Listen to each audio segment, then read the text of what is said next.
Monday, October 20th. Today on Your Morning Atlantic, a man has life-threatening injuries after he was shot in Halifax over the weekend.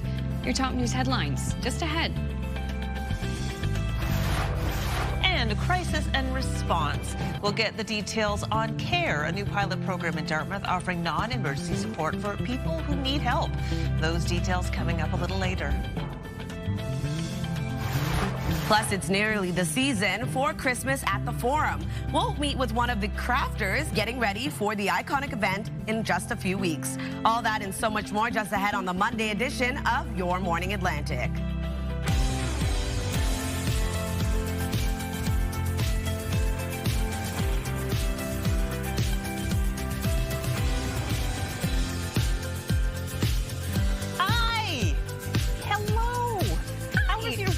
Come on in at 6:01. Got a brand new week to get started here. We got Latavia, Amanda, and myself, Crystal, ready to start your day, start your week. It is Monday, October 20th, and my heavens, isn't time flying? The 20th of October already. Next thing you know, we'll be staring down the barrel of Halloween. I know. And then getting ready for Christmas. Yes. I was feeling, even though I spent the weekend in Montreal, and it was much warmer, it was beautiful there, and I had a lovely time, but everything was starting to turn holiday-ward. You know, like it's starting to feel a little like Christmas is just on the horizon. And I know with Christmas at the Forum coming up, we know that's a sign of the season. Right, but today it's Diwali. It's the Festival of Lights. Yes, I didn't know that. Wonderful. 5-day festival, which is wonderful, celebrating light over darkness. Very beautiful. A lot of Maritimers celebrating that. Coming up in the 6:30 news, I'm going to tell you about a local celebration that took place over the weekend. Amazing. Light over darkness. That's it's a beautiful sentiment. message. Beautiful message. Yeah, well, happy Diwali to all those who celebrate. Yeah. Speaking of light over darkness, it's going to be, we've got 2 weeks left until we do the kind of changeover for daylight saving time. So it is dark now. Yes. So November 21st is going to be the official day of winter. Like you said, the change is going to take place in 2 weeks in terms of the time. Yes. Yes, I know what you're talking about. Yeah. I was just saying. You're jumping ahead further. Yeah, I'm just saying enjoy the warm temperatures we're going to get. I know that was kind of confusing the way I worded all that. Okay.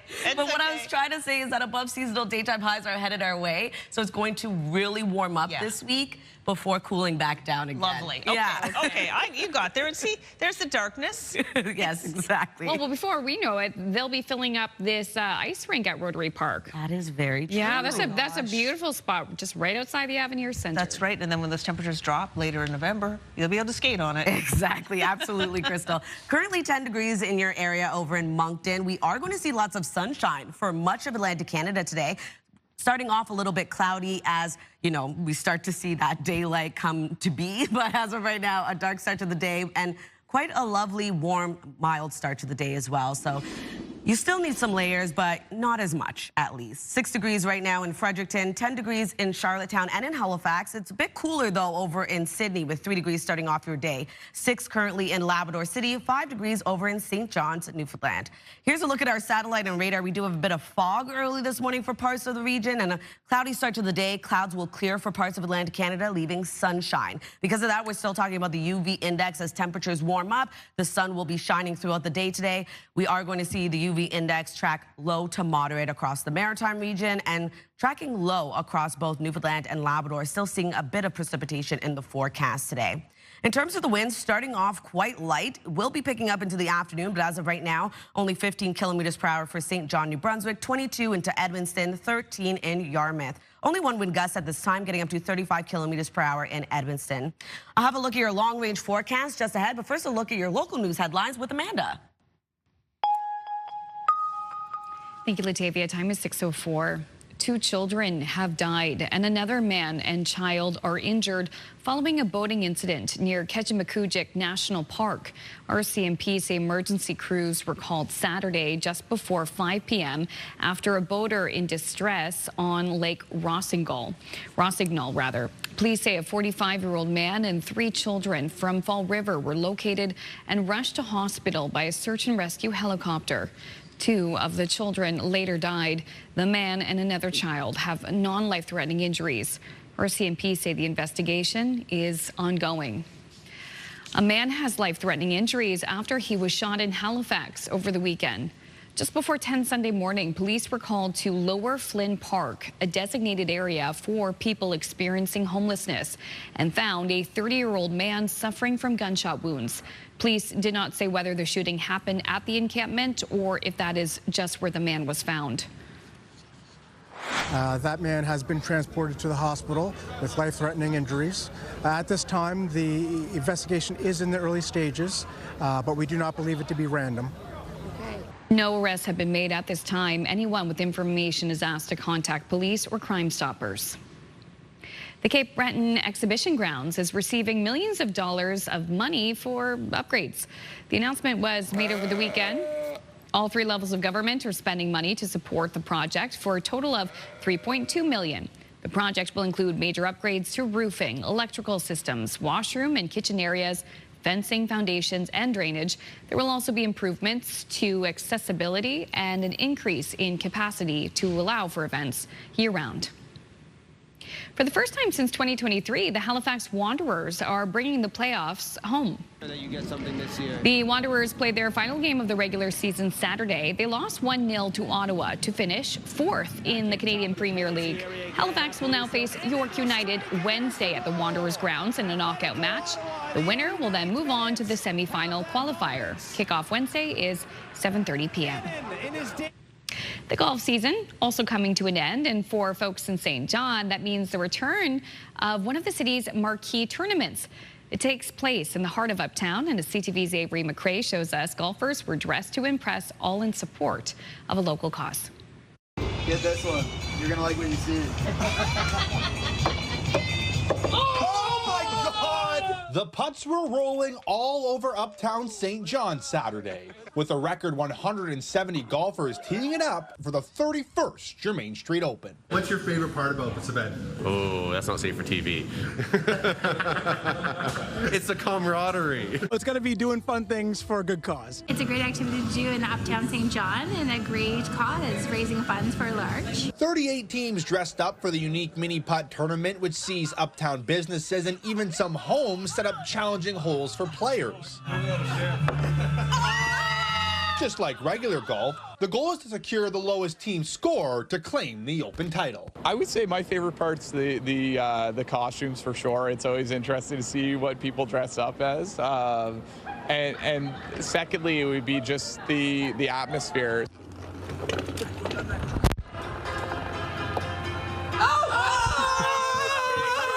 The laugh-filled day of golf ultimately serves as a fundraiser for a local charity. For the second year in a row, the beneficiary is L'Arche St. John. L'Arche is a community of people with and without intellectual disabilities. The Germain Street Open is such an important part of our year to help raise the funds we need to operate Creative Connections, which is an artistic studio uptown which sees 16 artists with intellectual disabilities come together daily to create art and build friendships. One of those artists is Warren Tompkins.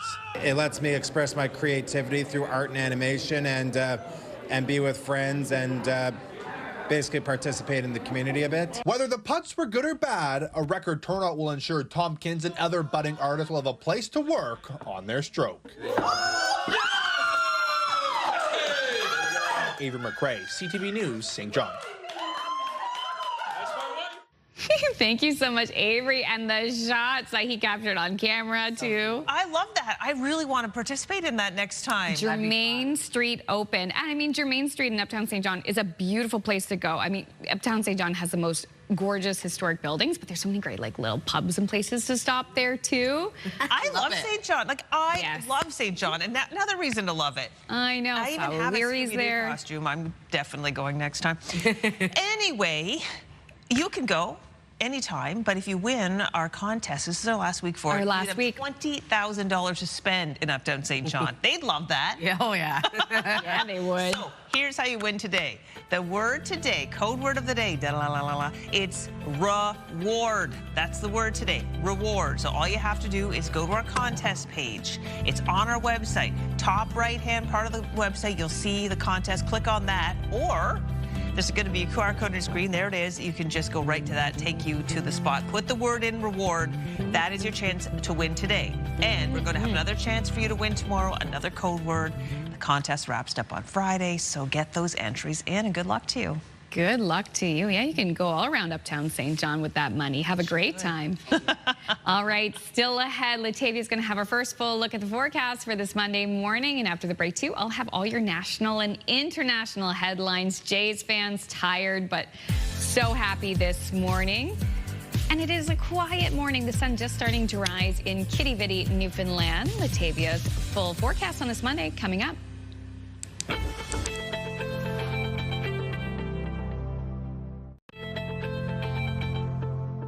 A quiet start to the day over in Antigonish. Welcome back and happy Monday. Time now is 6:13. 10 degrees in your area. We will be seeing mainly cloudy skies throughout the day today and pretty light wind as well. Weather is brought to you by the Atlantic Lottery mobile app, and we're seeing not a bad start to the day. Pretty warm for much of the region. 6 degrees as you head outdoors in Fredericton, 10 starting off your day in Charlottetown with 11 in Halifax, 4 degrees in Sydney, so a bit cooler starting off your day with 6 degrees over in Labrador City, 5 starting off your day in St. John's, Newfoundland. Over to our forecast timeline. A mild start to the day for much of the region. We are seeing a bit of fog early this morning. That will dissipate a little bit later. We are going to see a cloudy start to the day. Clouds will clear for parts of the region, leaving a mix of sun and cloud or mainly cloudy skies. So lots of sunshine going around Atlantic Canada today. We do have a chance of some isolated showers returning for parts of New Brunswick and Nova Scotia. And then into the evening hours, increasing cloudiness yet again. We are going to see a low track across the region, bringing showers in on Tuesday. So because of that, the rainfall totals are going to start off quite light and then slowly pick up as we inch towards early Tuesday morning. You can see here around 2 to 10 millimeters expected for the central and southern region of New Brunswick. Also into the southern region of Nova Scotia, looking at around 5 to 20 millimeters expected. Pretty light rainfall totals for parts of Newfoundland and Labrador. Over to our forecast today for New Brunswick. Daytime highs will range from 14 to 18 degrees, being the warmest into Fredericton and Miramichi. We are going to see a chance of some showers for parts of the region today, specifically into the northern region of New Brunswick, and seeing lots of sunshine and showers moving in across the province into the evening. Prince Edward Island seeing a cloudy start to the day. Clouds will clear, leaving a mix of sun and cloud into the afternoon. Highs will range from 13 to 16 degrees and light wind across the island today as well. For Cape Breton, eastern mainland Nova Scotia, looking at a mix of sun and cloud throughout the day. Light wind out of the southeast, only 10 kilometers per hour, with highs between 14 to 17 degrees today. And then for the rest of Nova Scotia, same thing applies. We are looking at mainly cloudy skies today. Showers will arrive into the evening with highs between 15 to 18 degrees, and wind will be picking up out of the southeast, 20 gusting to 40 into the afternoon.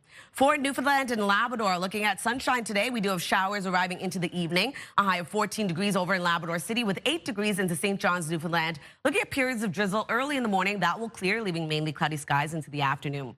So Tuesday's forecast, we do have showers that will continue to track across parts of the region, clearing out as we head towards the evening. But into Wednesday's forecast, another wet day ahead. We are expecting showers to move in across the Maritimes and sprinkling over to parts of Newfoundland and Labrador as well. That's a look at your weather forecast. We'll throw things over to Amanda for your national and international news headlines. Thank you, Latavia. An urgent manhunt continues in France this morning after thieves made off with many of the country's crown jewels that were on display at the Louvre Museum. ABC's Allison Kostick has details on how the thieves pulled off a major heist in broad daylight when the museum was filled with tourists.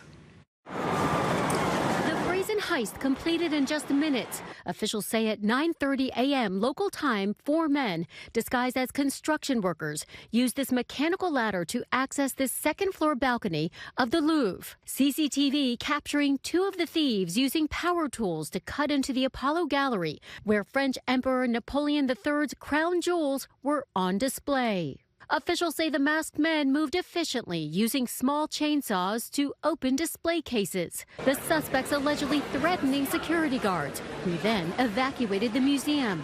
American tourists Jim and Joan Carpenter described the chaotic scene. We didn't realize the whole museum was being evacuated. And then we asked a guard, and the guard said, we're having technical difficulties. Lots of confusion, lots of misdirection. Officials claim the suspects targeted 9 pieces and stole 8 priceless items, including sets of sapphire and emerald necklaces and earrings, elaborate diamond brooches. Prosecutors say Napoleon's wife, Empress Eugenie's diamond-encrusted golden crown, which is nearly 200 years old, was recovered at the scene, reportedly damaged and left behind by the suspects as they escaped on motorbikes. Experts say it could prove challenging to recover the stolen items. You're talking about stolen jewelry as opposed to stolen art and antiquities. It becomes much more difficult. These items, the stones can be recut and the settings can be melted down, and now you're just selling it as precious jewels and silver and gold. French President Macron vowing to recover the stolen jewels and prosecute those involved, calling the heist an attack on French heritage. Allison Cossack, ABC News, New York.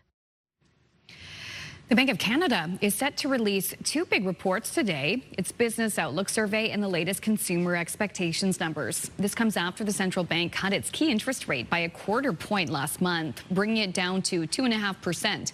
The bank said the economic outlook had weakened and the balance of risks had shifted enough to justify a cut. The Bank of Canada intends to publish a forecast of the economy at its upcoming interest rate decision on October 29th. Prime Minister Mark Carney will be visiting Asia later this week to deepen trade and defense relationships for Canada. Carney will go to Malaysia, Singapore, and South Korea. He'll attend multinational summits over the 9-day trip starting Friday. Carney is set to meet with his Malaysian counterpart to talk trade. In Singapore, Carney will conclude his trip in South Korea by attending a meeting of Asia-Pacific economic leaders. His trip wraps up November 1st. Ottawa has earmarked major funding to generate affordable homes across the country.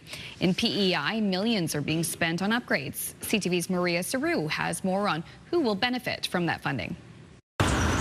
This is one of 56 rental units under renovation on PEI that Indigenous families could soon call home. They say, I can't believe this. Like, I have to pinch myself. Like, I've never lived in a place like this before. The federal government announced more than $2.2 million to create affordable housing in Charlottetown and the municipalities of Summerside and Cornwall. The properties are owned and operated by the Nanagam Housing Corporation under the Native Council of PEI. And Indigenous peoples represent nearly 1 in 3 emergency shelter users, with Indigenous women in particular representing 80% of reported emergency shelter users. The council says those numbers are reflected on the island, adding every single unit will be rent geared to income, including heat costs. Local politicians say it helps with the market short on supply. Right now, we have one of the lowest vacancy rates in the country.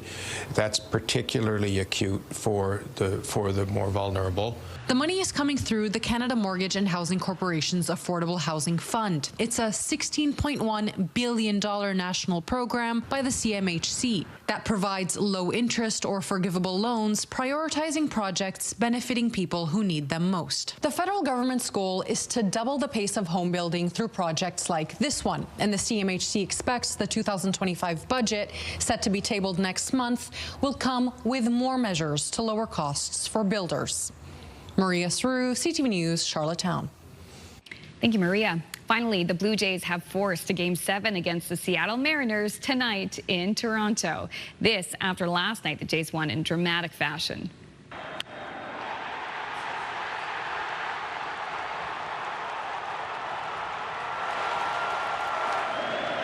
The Jays' bats were on fire, and the team put on a massive effort to beat the Mariners 6-2 in front of a sold-out crowd at the Rogers Centre. Toronto can win the American League Championship Series with a win tonight over Seattle. This is the second time in franchise history that the Jays have played in a Game 7, the last being in 1985. A quick break now on Your Morning Atlantic. When we return, we'll have your TSN must-see moment and also your business headlines. That's right after this break.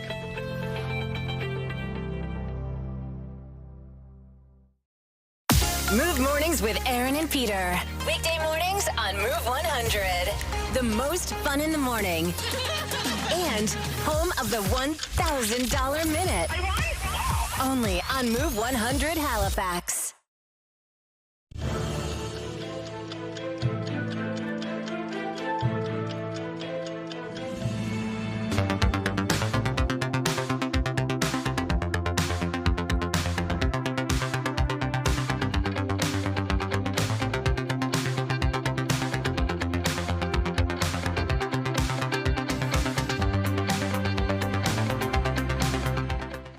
On the metro yesterday saying, wow, I really am grateful to the people who got that going. It was was Jean Charpot. Right?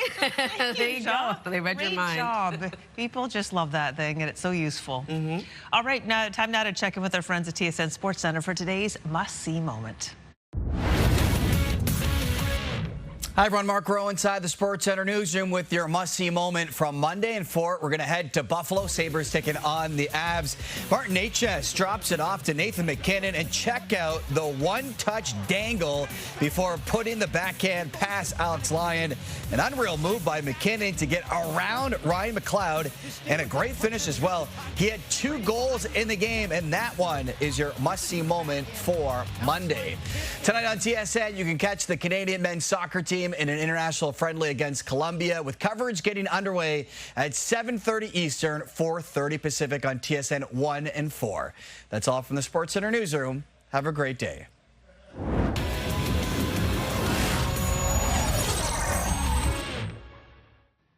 All right, now over to your business headlines with our colleagues at BNN.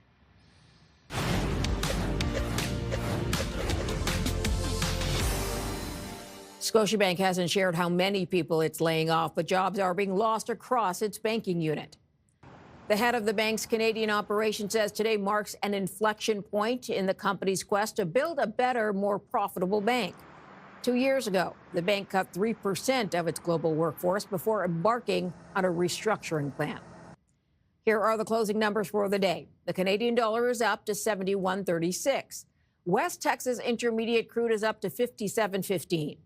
Western Canadian Select is down $1 to 46.55. And the TSX dropped 350 points today, ending the week at 30,108. Those are your business headlines. I'm Marella Fernandez. All right, now we're going to take a look at our 3-day forecast. Today, we're going to see a mix of sun and cloud to mainly cloudy skies. Some isolated showers to the northern region into the afternoon, but showers move in across the province into the evening with a high of 16 degrees. On Tuesday, wet weather across the province with a high of 14 and 15 degrees on Wednesday. Cloudy skies with isolated showers into the afternoon. For Nova Scotia, looking at mainly cloudy skies to a mix of sun and cloud today, high of 15 degrees, evening showers. On Tuesday, we'll see showers across the province with a high of 16 and remaining above seasonal on Wednesday with a high of 17, a mix of sun and cloud, but we will be seeing some isolated showers for parts of the province. For Prince Edward Island, 15 degrees today with mainly cloudy start to your day, sunshine into the afternoon. On Tuesday, showers across the island with a high of 15 yet again. And on Wednesday, 16 degrees with sunshine and evening showers.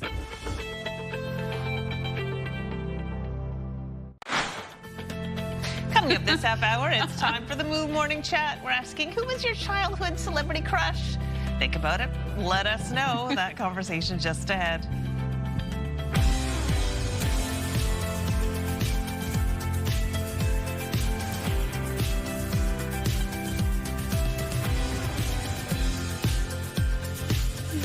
Hey, good morning. It is October 20th. Thank you so much for joining us. We hope you had a great weekend, and we're so grateful that you were starting off the week with us this morning, and want to hear from you in a few minutes about your childhood celebrity crush. Going down memory lane with this one. Oh my gosh. I've already mentioned on the show, fans will know that Ray Parker Jr., the creator of Ghostbusters, for some reason I had a crush on him. To the point where my handsome and talented, say, whenever that song comes on, my kids joke, that could have been our dad. I love it. I love it. Who are you going to call? Oh, Ray Parker. Oh, your dad, kid. My husband thinks it's funny, too.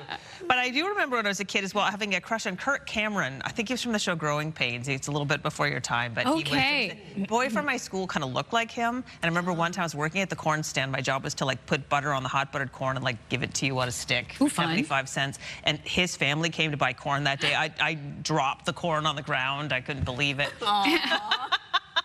Oh my gosh, young love. Exactly. Like, I swear this never happens. Exactly. Oh my gosh. Yeah, totally. Anyway, I'm looking forward to hearing from our viewers and from you too about this. This should be a good one. Oh my gosh. Wait till you see what we say. Wow. Wait till you see what she says. It's coming up. Yes. Okay, weather-wise today, I have no idea what the weather is today. You know what? It's not a bad start to the day. We're seeing mild temperatures for the most part. Things are heating up again, which is a welcome. I guess for many, right? Here's a look at Argyle Street early this morning. Another dark, quiet start to your day. 11 degrees in Halifax this morning, and temperatures above seasonal for much of the region into the afternoon. And not too bad starting off your day. It is 6 degrees right now in Fredericton, 10 over in Charlottetown. A bit cooler starting off your day in Sydney at 4 degrees and 5 into St. John's, Newfoundland. Over to our satellite and radar. Not really much to show you early this morning. We do have a bit of fog across parts of Atlantic Canada. A cloudy start to the day. Clouds will clear for parts of the region, leaving either mainly cloudy skies to a mix of sun and cloud. And we do have some isolated showers expected to pop up for parts of New Brunswick and Nova Scotia this afternoon. But because of the sunshine, we're still talking about the UV index. It is tracking low to moderate across all 3 maritime provinces, taking a bit of a dip due to periods of drizzle for parts of Newfoundland and Labrador, tracking low throughout both those provinces. Winds starting off quite light will be picking up into the afternoon, becoming quite breezy. As of right now, though, 22 kilometers per hour in Edmundston, 13 starting off your day in St. John, New Brunswick, and into Yarmouth. Only 1 wind gust at this time, getting up to 35 kilometers per hour in Edmundston. I'll have another look at your long-range forecast just ahead, but first another look at your local news headlines with Amanda. Thank you, Latavia. 2 children have died and another man and child are injured following a boating incident near Ketchimakujik National Park. RCMP say emergency crews were called Saturday just before 5 p.m. responding to a boater in distress on Lake Rossignol. Police say a 45-year-old man and 3 children from Fall River, Nova Scotia were located and rushed to hospital by a search and rescue helicopter. 2 of the children later died. The man and another child have non-life-threatening injuries. RCMP say the investigation is ongoing. A man has life-threatening injuries after he was shot in Halifax over the weekend. Just before 10 Sunday morning, police were called to Lower Flynn Park, a designated area for people experiencing homelessness. And there they found a 30-year-old man suffering from gunshot wounds. Police did not say whether the shooting happened at the encampment or if that is where the man was found. That man has been transported to the hospital with life-threatening injuries. At this time, the investigation is in the early stages, but we do not believe it to be random. No arrests have been made at this time. Anyone with information is asked to contact police. Today is Diwali, known as the Festival of Lights. It symbolizes the spiritual victory of light over darkness, good over evil, and knowledge over ignorance. This weekend, the Indian Festivals of Nova Scotia put on its 7th annual Diwali Carnival. It offered authentic food, henna art, jewelry, and clothing, and more. Over the 2 days, thousands came through the doors. The festival has grown over the years and now includes more performers and upgraded technology with a bigger screen this year. When they walk to the door, this is a festive season in India, and whoever is celebrating Diwali, so whenever they walk to the door, they smell the food, they see there is a shopping that they can do, like yesterday was a day we call it Dhanteras, so people usually buy metal like gold, silver, and all of that. So we have a really good vendor here who sells the pure silver jewelry, and I think people when walk in, they see the things that they were like, yo, I'm getting these things in Halifax, and that's what excites them the most. Although the festival wrapped up Sunday night, the Indian Festivals of Nova Scotia team encourages people to check out their other events happening throughout the year. Finally, the Daffodil Garden for Cancer Survivors. It was created 5 years ago. Now, last year was supposed to be the last plant until Judy and Jem Edgar learned thousands of daffodils were lost due to construction over the summer. CTV's Emma Convey has the update.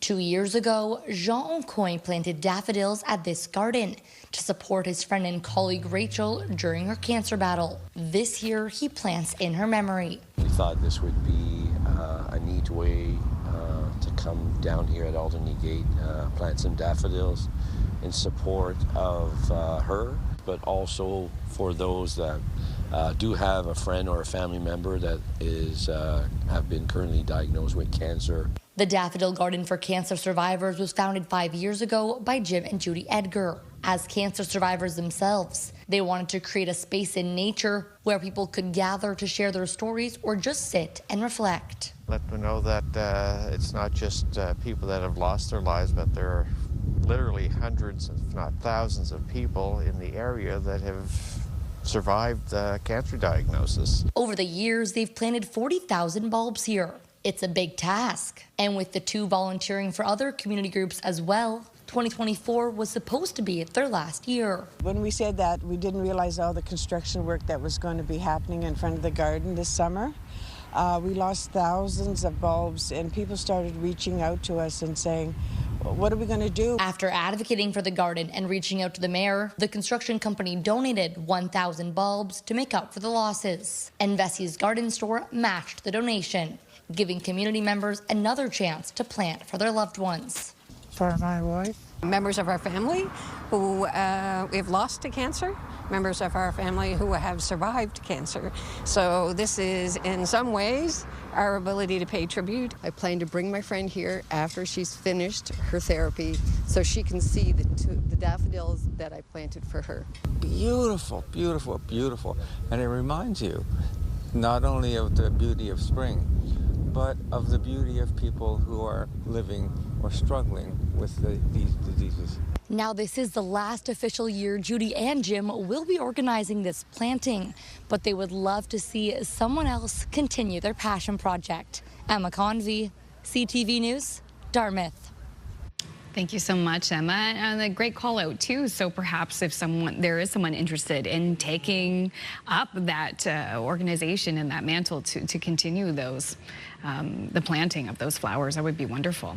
Fun fact, when I was actually at Alderney Landing on Friday shooting the mosaic piece, talking about the mosaic for mental health, which we are going to show a little bit later in the show, Jim and Judy Edgar came to support the mosaic fundraiser, and they're just a lovely couple, and they're so proud of the work they've done, and they were talking about the big plant. That's incredible. Amazing. If you do go into downtown Dartmouth and walk along the waterfront, it's sort of in April into May, it's just stunning. It's a beautiful sign of hope, and we are so grateful for their hard work. Absolutely. Okay. Climate change, it is happening faster than most of us realize. This is according to new data. So in the latest report by the UN Weather Agency, CO2 growth rates have tripled since the 60s. So heat-trapping carbon dioxide levels in the atmosphere jumped by the highest amount on record last year, soaring to a level not seen before. Wow. So this is stunning. I know that efforts are underway to mitigate climate change, but it's happening fast and furious. Well, we all got to do our part. Exactly.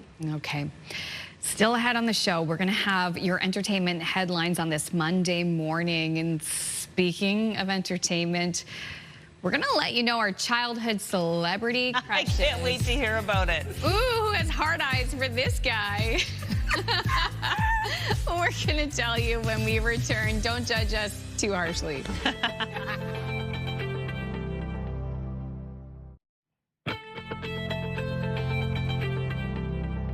Beautiful start to the day over in Bedeque. Welcome back. The time now is 6:43. We're seeing the sun begin to rise. Currently 8 degrees in your area. Above seasonal daytime high headed your way, and a mix of sun and cloud will be sticking around as well. So quite a lovely day for much of Atlantic Canada today, and a mild start to the day for most. We are going to see temperatures above seasonal for much of the region. As of right now, 6 degrees as you head outdoors in Fredericton, 10 starting off your day in Charlottetown with 11 degrees over in Halifax, a bit cooler starting off your day in Sydney with 4 degrees, 10 degrees starting off your day in Happy Valley, Goose Bay, and 5 into St. John's, Newfoundland.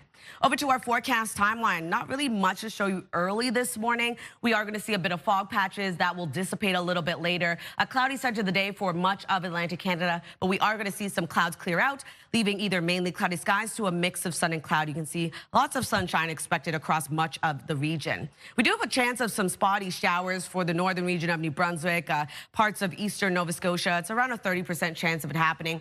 And then into this evening, we are going to see a low track across the region, bringing a few showers.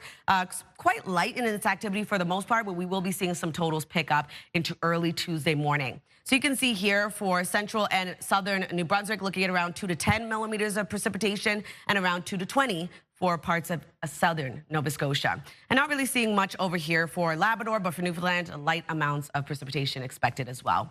For forecast today for New Brunswick, seeing a mix of sun and cloud today. We do have that chance of some isolated showers to the northern region into the afternoon. Other than that, we are going to see a chance of showers move in across the province into the evening. Wind also picking up out of the southeast today, 20 gusting to 40 kilometers per hour.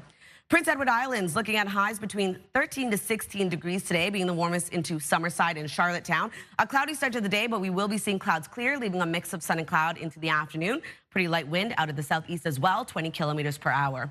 And then for Cape Breton, eastern mainland Nova Scotia, looking at highs between 14 to 17 degrees today. Lots of sunshine throughout your day. And then for the rest of Nova Scotia, looking at highs between 15 to 18 degrees. Mainly cloudy skies for mainland Nova Scotia, seeing a bit more sunshine for the Tri-County area. We do have showers moving into this part of the province into the evening. Wind gusts getting up to 40 kilometers per hour. Lots of sunshine for both Newfoundland and Labrador today as well. 14 degrees is your daytime high for Labrador City, looking at a mix of sun and cloud. Showers will move in for this part of the province into the evening, and a high of 8 degrees for St. John's, Newfoundland, looking at periods of drizzle starting off the day, clearing out, leaving mainly cloudy skies into the afternoon. So for Tuesday's forecast, we do have some showers moving in for parts of the region and then going to clear out, leaving some sunshine in our forecast for Wednesday. But we do have a few showers tracking in yet again for parts of New Brunswick as well as Nova Scotia as we head towards the evening on Wednesday. So that's a look at your weather forecast. Now we'll throw things over to the Move Morning Chat.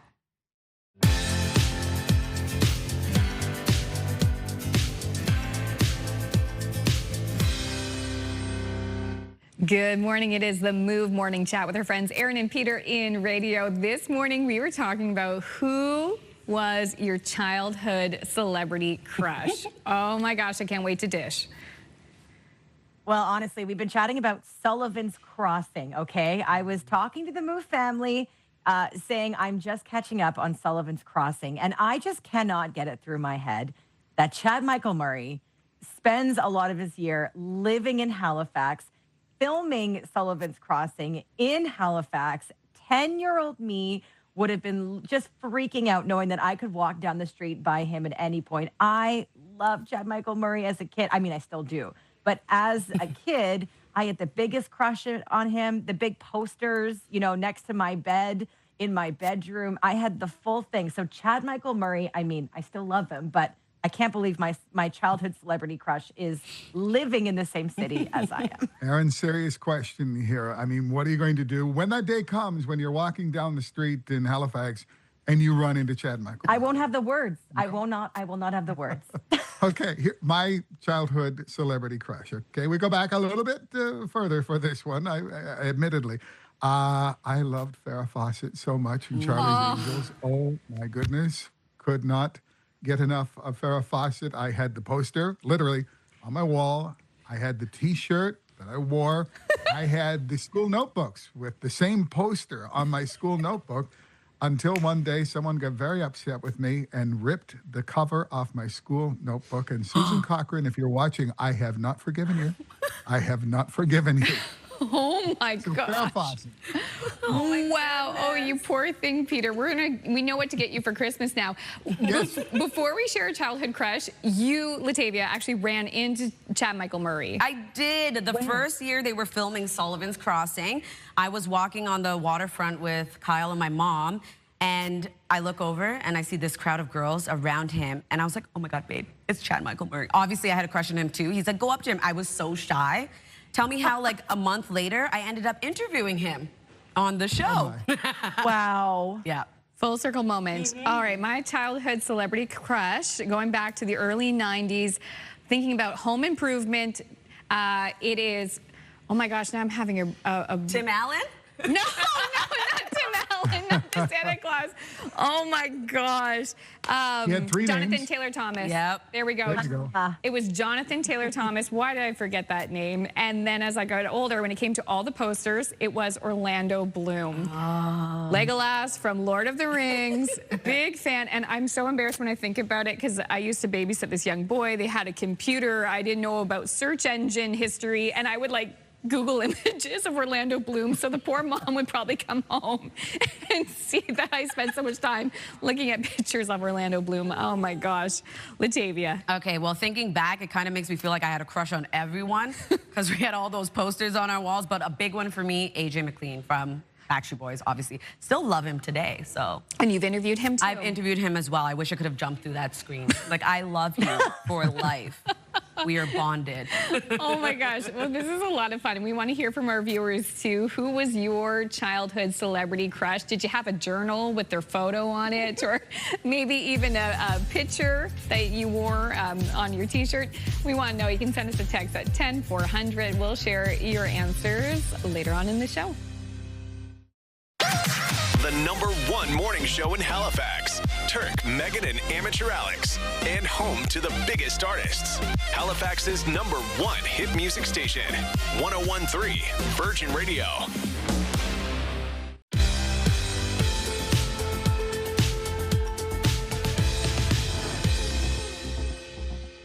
Now it's time to take a look at our entertainment headlines. For that, I'm going to head over to Hollywood. What happened in that basement really changed it.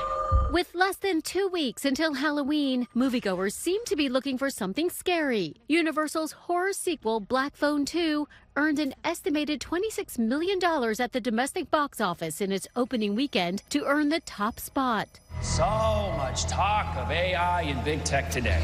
Tron Ares brought in just over $11 million, marking a steep 66% decline at the box office in its second weekend. The sci-fi sequel is produced by Disney, the parent company of ABC News.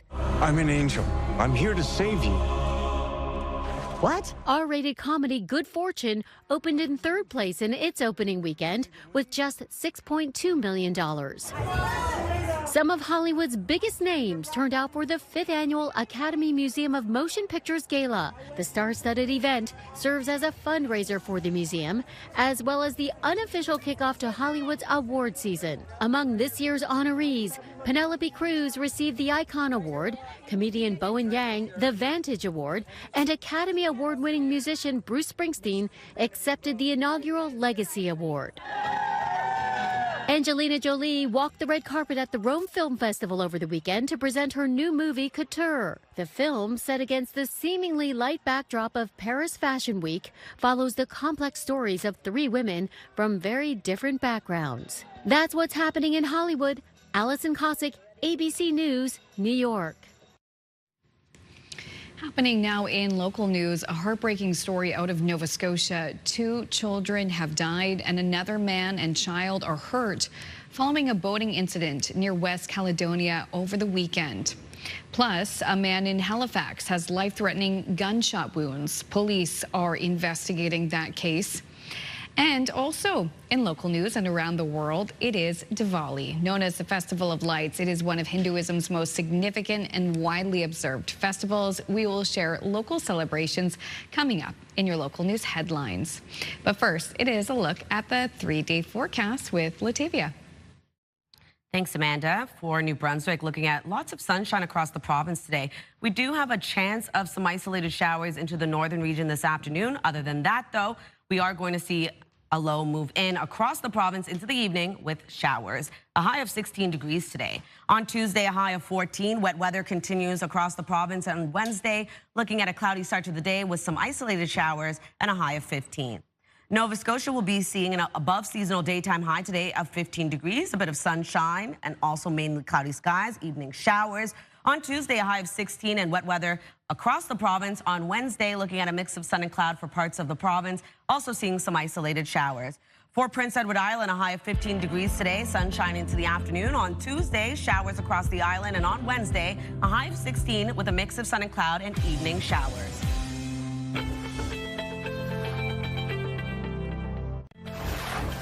It's Monday, October 20th. Today on Your Morning Atlantic, a man has life-threatening injuries after he was shot in Halifax over the weekend. Your top news headlines just ahead. And CARE, it stands for Crisis Assistance and Response.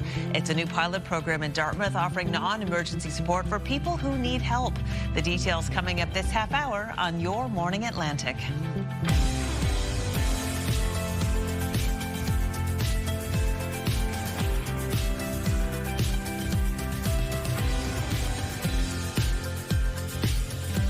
Rise and shine, Atlantic Canada. Thank you so much for joining us on this Monday morning, kicking off a new work week, and it's already October 20th. It's really incredible how quickly we're getting towards Halloween. Yes.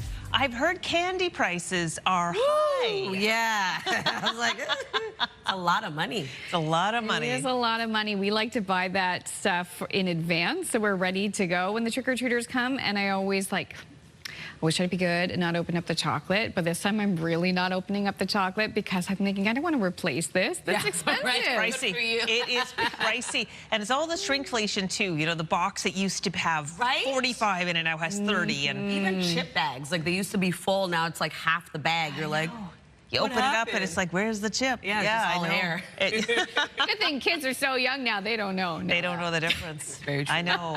And I will say this again, when they call it a fun-size chocolate bar, this is not fun size. Now that would be fun size. yeah, I want a chocolate bar that big. Can you imagine being that house? Oh, that'd be great. Wow, there's this amazing house in our neighborhood. They offer hot dogs. Oh, okay. Yeah. Please, we'll be looking for an address after the show. I will take a hot dog. Yeah. They got the hot dog hats and everything. It's amazing. Well, it's a fun time of year. I know you love it. Oh, yes. It is my season. And the weather on Halloween can always be a surprise. We can have snow. We can have warm conditions. You never know. Hopefully it stays above seasonal like we're seeing right now, but like Crystal said, you never know. Here's a live look at Fredericton. Still quite dark over there early this morning. 6 degrees starting off your day. We're going to see above seasonal daytime highs for much of Atlantic Canada a little bit later, so you will be shedding those layers, but not a bad start to the day. It is quite mild for much of the region. A bit cooler starting off your day in Sydney, though, at 2 degrees, 11 over in Halifax with 10 currently in Charlottetown and in Moncton. 6 degrees starting off your day in Labrador City, 10 degrees over in Happy Valley, Goose Bay with 7 in Cartwright, and 5 degrees over in St. John's, Newfoundland. Over to our satellite and radar. Not really much to show you early this morning. We do have a bit of fog early this morning, as well as some cloud coverage. We will be seeing lots of sunshine, though, as clouds clear out for much of the region a little bit later on. Could see some isolated showers return into the afternoon for the northern region of New Brunswick and parts of Nova Scotia. A pretty light wind to start off your day will be picking up for much of the maritime region into the afternoon. As of right now, though, only 20 kilometers per hour in Edmundston, 13 starting off your day in St. John, New Brunswick, and Yarmouth. Only one wind gust at this time as well, 33 kilometers per hour in Edmundston. I'll have a look at your long-range forecast just ahead, but first a look at your local news headlines with Amanda. Thank you, Latavia. Time is 7:03. 2 children have died and another man and child are injured following a boating incident near Ketchimakujik National Park. RCMP say emergency crews were called Saturday just before 5 p.m. to a boater in distress on Lake Rossignol. Police say a 45-year-old man and 3 children from Fall River were located and rushed to hospital by a search and rescue helicopter. 2 of the children later died. The man and another child have non-life-threatening injuries. RCMP say the investigation is ongoing. A man has life-threatening injuries after he was shot in Halifax over the weekend.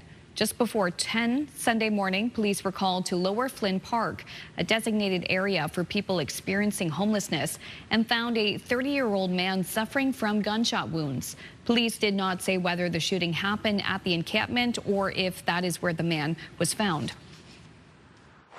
That man has been transported to the hospital with life-threatening injuries.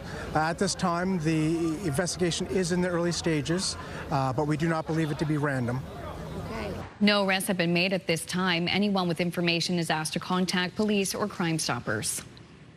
The Cape Breton Exhibition Grounds is receiving millions of dollars for upgrades.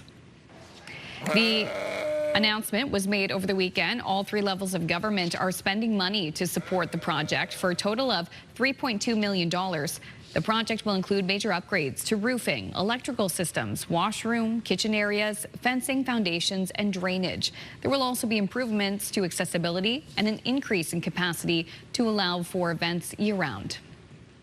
Today is Diwali, known as the Festival of Lights, symbolizing the victory of light over darkness, good over evil, and knowledge over ignorance.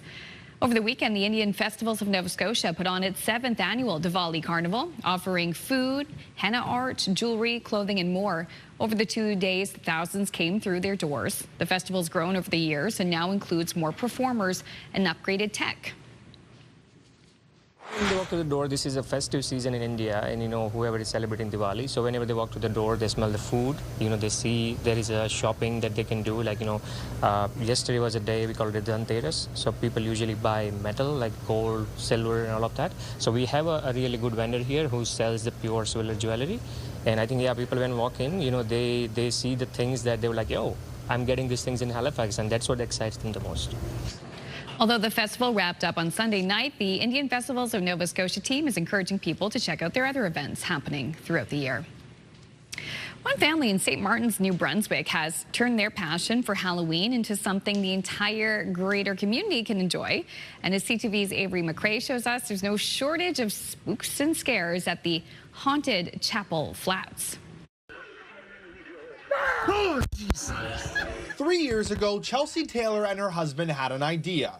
Why not make use of their Royal St. Martin's property to celebrate one of their favorite holidays? We really love Halloween, and we just we went to a couple of haunted places in St. John, and we just got inspired and decided to make our own. Dubbed Haunted Chapel Flats, the spooky scene stretches across the Taylor's property. It includes a spooky trail, witch's lair, skeleton saloon, and of course a haunted chapel, just to name a few. Setup begins in the summer, and it wouldn't be possible without the help of their 4 young daughters. They don't enjoy so much the building part of it, but they do enjoy when the kids come and they're little tour guides and they get to show everyone around, and that's their favorite part, I think. Their other favorite part? How much fun is it when you scare somebody really good? A lot of fun. It's also something other children in the community have started to look forward to come October, especially when they can join in on the scaring fun. Is it more fun when you scare the kids or scare the adults? Scare the adults. Adults, definitely. The family is collecting non-perishable food items as opposed to charging admission, because the reason behind the Passion Project is to spread the Halloween spirit. To see the smiles on the kids' faces, and even adults. We have grown adults that just come through without children that love it, and it just makes you feel like a kid again. You can stroll through the haunted grounds Friday and Saturday evenings, which will be capped off next weekend with a kids' spooky dance party hosted by DJ Skellix. Avery McRae, CTV News, St. Martin's, New Brunswick. Isn't that amazing? Oh my gosh. Those kids are braver than I am, because just to stand there in the dark, getting ready to scare someone, I would be terrified just standing there. They're all little kids too. I love it. I love it. Super scary, the girl crawling around on the floor. Yeah. That was was chilling. Yeah, the dog just walked by like this is my house. Yeah, this is my life. Every day. My gosh, thank you, Avery. That was a great story. Oh yeah. All right, this is good news. New medical technology will now be accessible to more Canadians.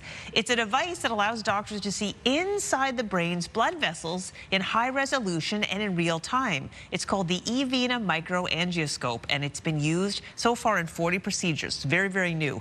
The device was developed in Kitchener, Ontario, and has now been licensed by Health Canada. So that means it's now available for clinical use across the country. So essentially, a much more effective, non-invasive way to see inside the blood vessels of the brain. Wow, that is super cool tech.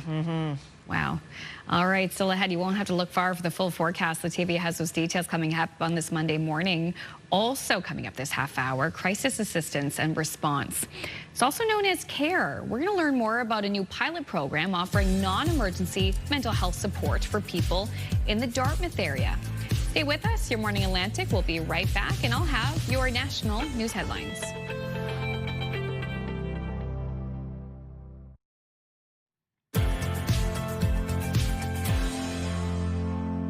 Welcome back. The time now is 7:12. We're taking a live look at Sherbrooke. It is a cloudy start to the day.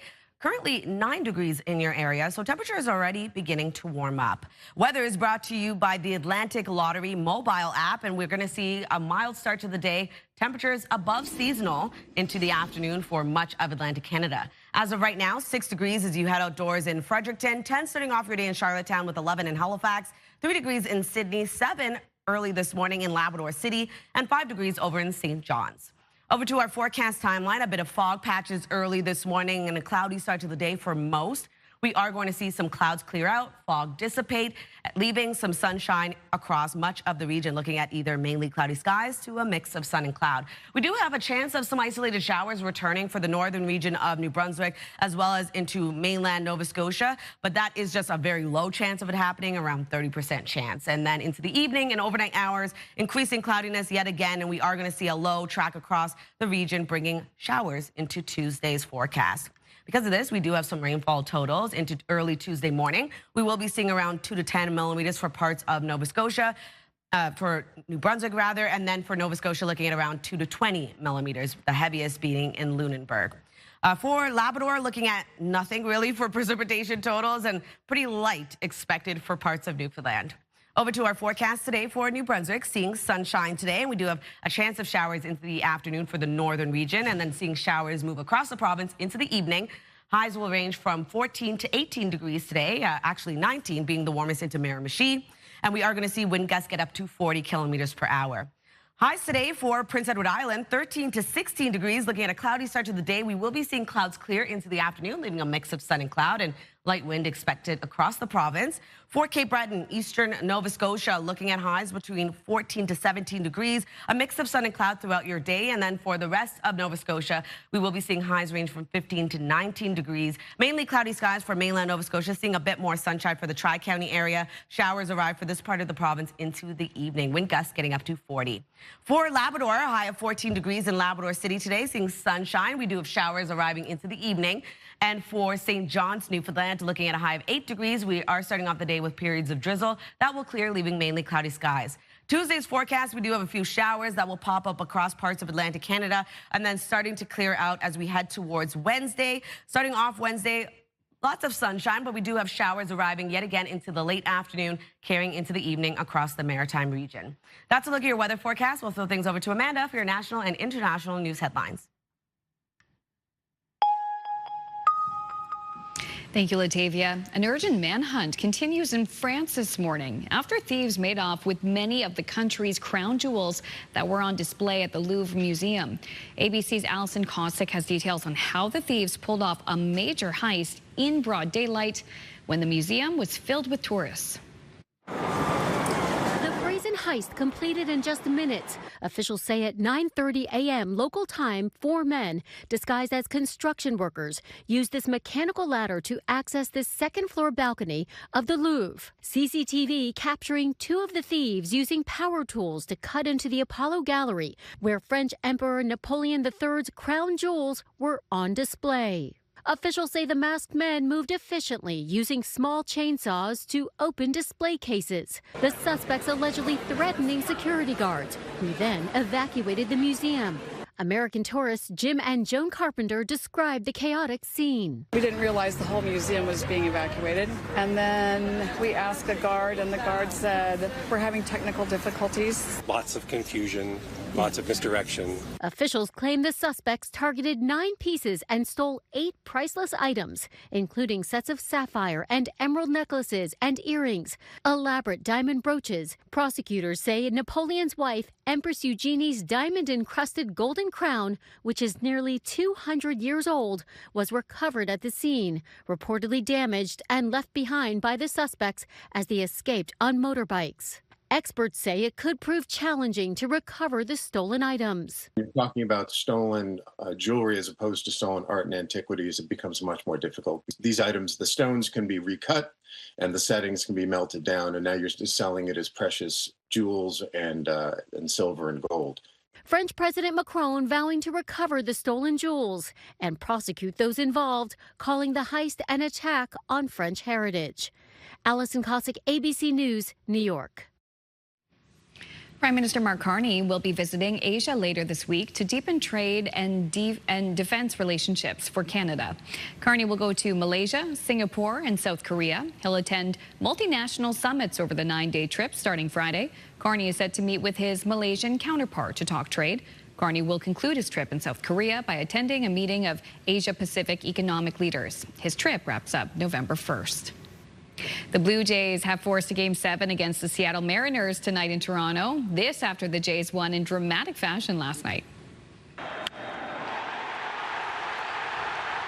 The Jays' bats were on fire, and the team put on a massive effort to beat the Mariners 6-2 in front of a sold-out crowd at the Rogers Centre. Toronto can win the American League Championship Series tonight if they get that victory over Seattle. This is the second time in franchise history that the Jays have played in a Game 7, the last being back in 1985. A quick break here on Your Morning Atlantic. When we return, Crystal will have a conversation about a new pilot program providing mental health support in the Dartmouth area. That's when we return.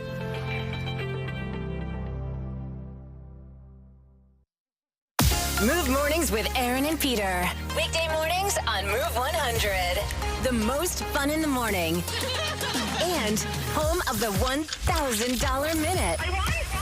Only on Move 100 Halifax.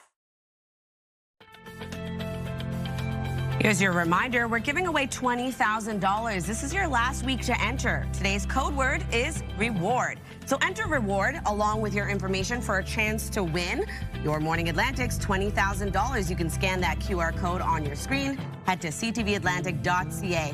Make sure to watch us tomorrow for a brand new code word. Good luck. We're going to throw things over to Crystal. Thank you so much, Atavia. It's 7:22.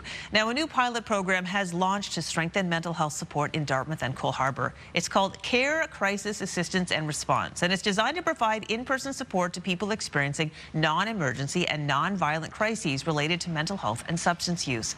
Here to tell us more is Rachel Boehm, the city's Executive Director of Community Safety, and Bamadel, or Daly Bello, the city's alternate response manager. So good morning to you both. Thank you both for coming in. Good morning. Thanks for having us. So, Rachel, tell us a little bit more about the CARE program. Sure. It's a partnership between the municipality, the Halifax Regional Municipality, and a couple of community service providers.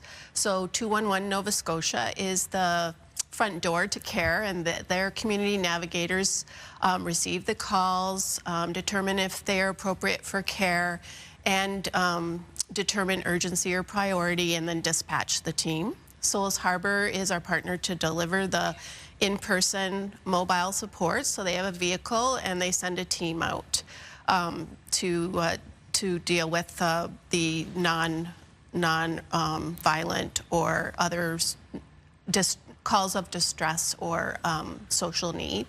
And then HRM oversees the program, so it is a 2-year pilot, so we'll be monitoring outcomes to determine if this program is effective and meets its goals. And we also manage the program in terms of consistency and standards for service delivery and the training of the staff, just to ensure that it's trauma-informed, effective, skilled responses, and inclusive to all citizens in the municipality.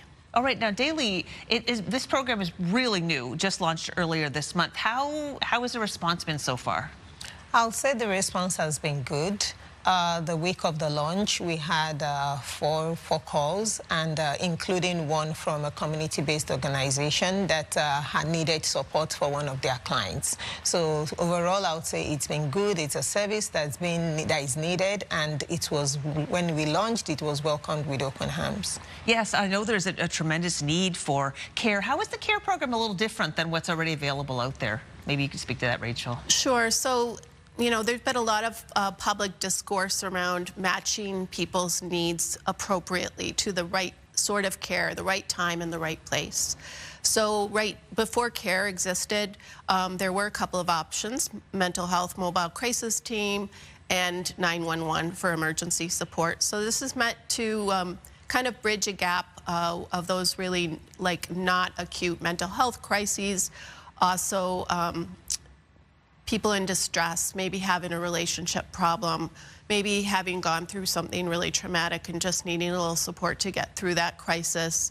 Our team can be there, and we're really hoping that at the end of the day, people get the care they need. It's matched to the level of their situation, and we reduce the pressures on some of our other emergency services. Yes, and Daly, how do people access the CARE program? Yeah, it's very easy to access the CARE program. You can call 211 to access CARE program, either as a person in crisis or a third party. You see someone who needs help and you see that this may be a good fit for the care service, you call 211, so the call is triaged. They will ask questions to ensure that it's a good fit and it is safe to dispatch care. Because as Rachel mentioned, CARE will not respond to medical emergencies or situations where a gun is present or other weapons, or where it may quickly escalate into violence. So once the community navigator at 211 realizes that this is a good fit for CARE, then they dispatch the CARE mobile team. Perfect. Well, it sounds like it's just another tool to help the crisis that is out there, and that's good news. It's run through the city. What's next for the pilot program? So it's a pilot right now. It's 8 a.m. to 9 p.m. So come January, we're expanding to 24/7 for that geographical area. And then it'll be closely monitored for 2 years post-launch, with the goal of, you know, if it reaches its stated goals and makes a difference for our community and really connects people to the kind of support they need and reduces the pressures on some of our emergency services for calls that are more social or distress in nature, then we hope that it will expand to serve a broader geographical area and perhaps involve more service providers. Thank you both so much for coming in and telling us more about CARE. Thanks for having us. We will take a break. It's now 7:27. Your Morning Atlantic will be right back after this.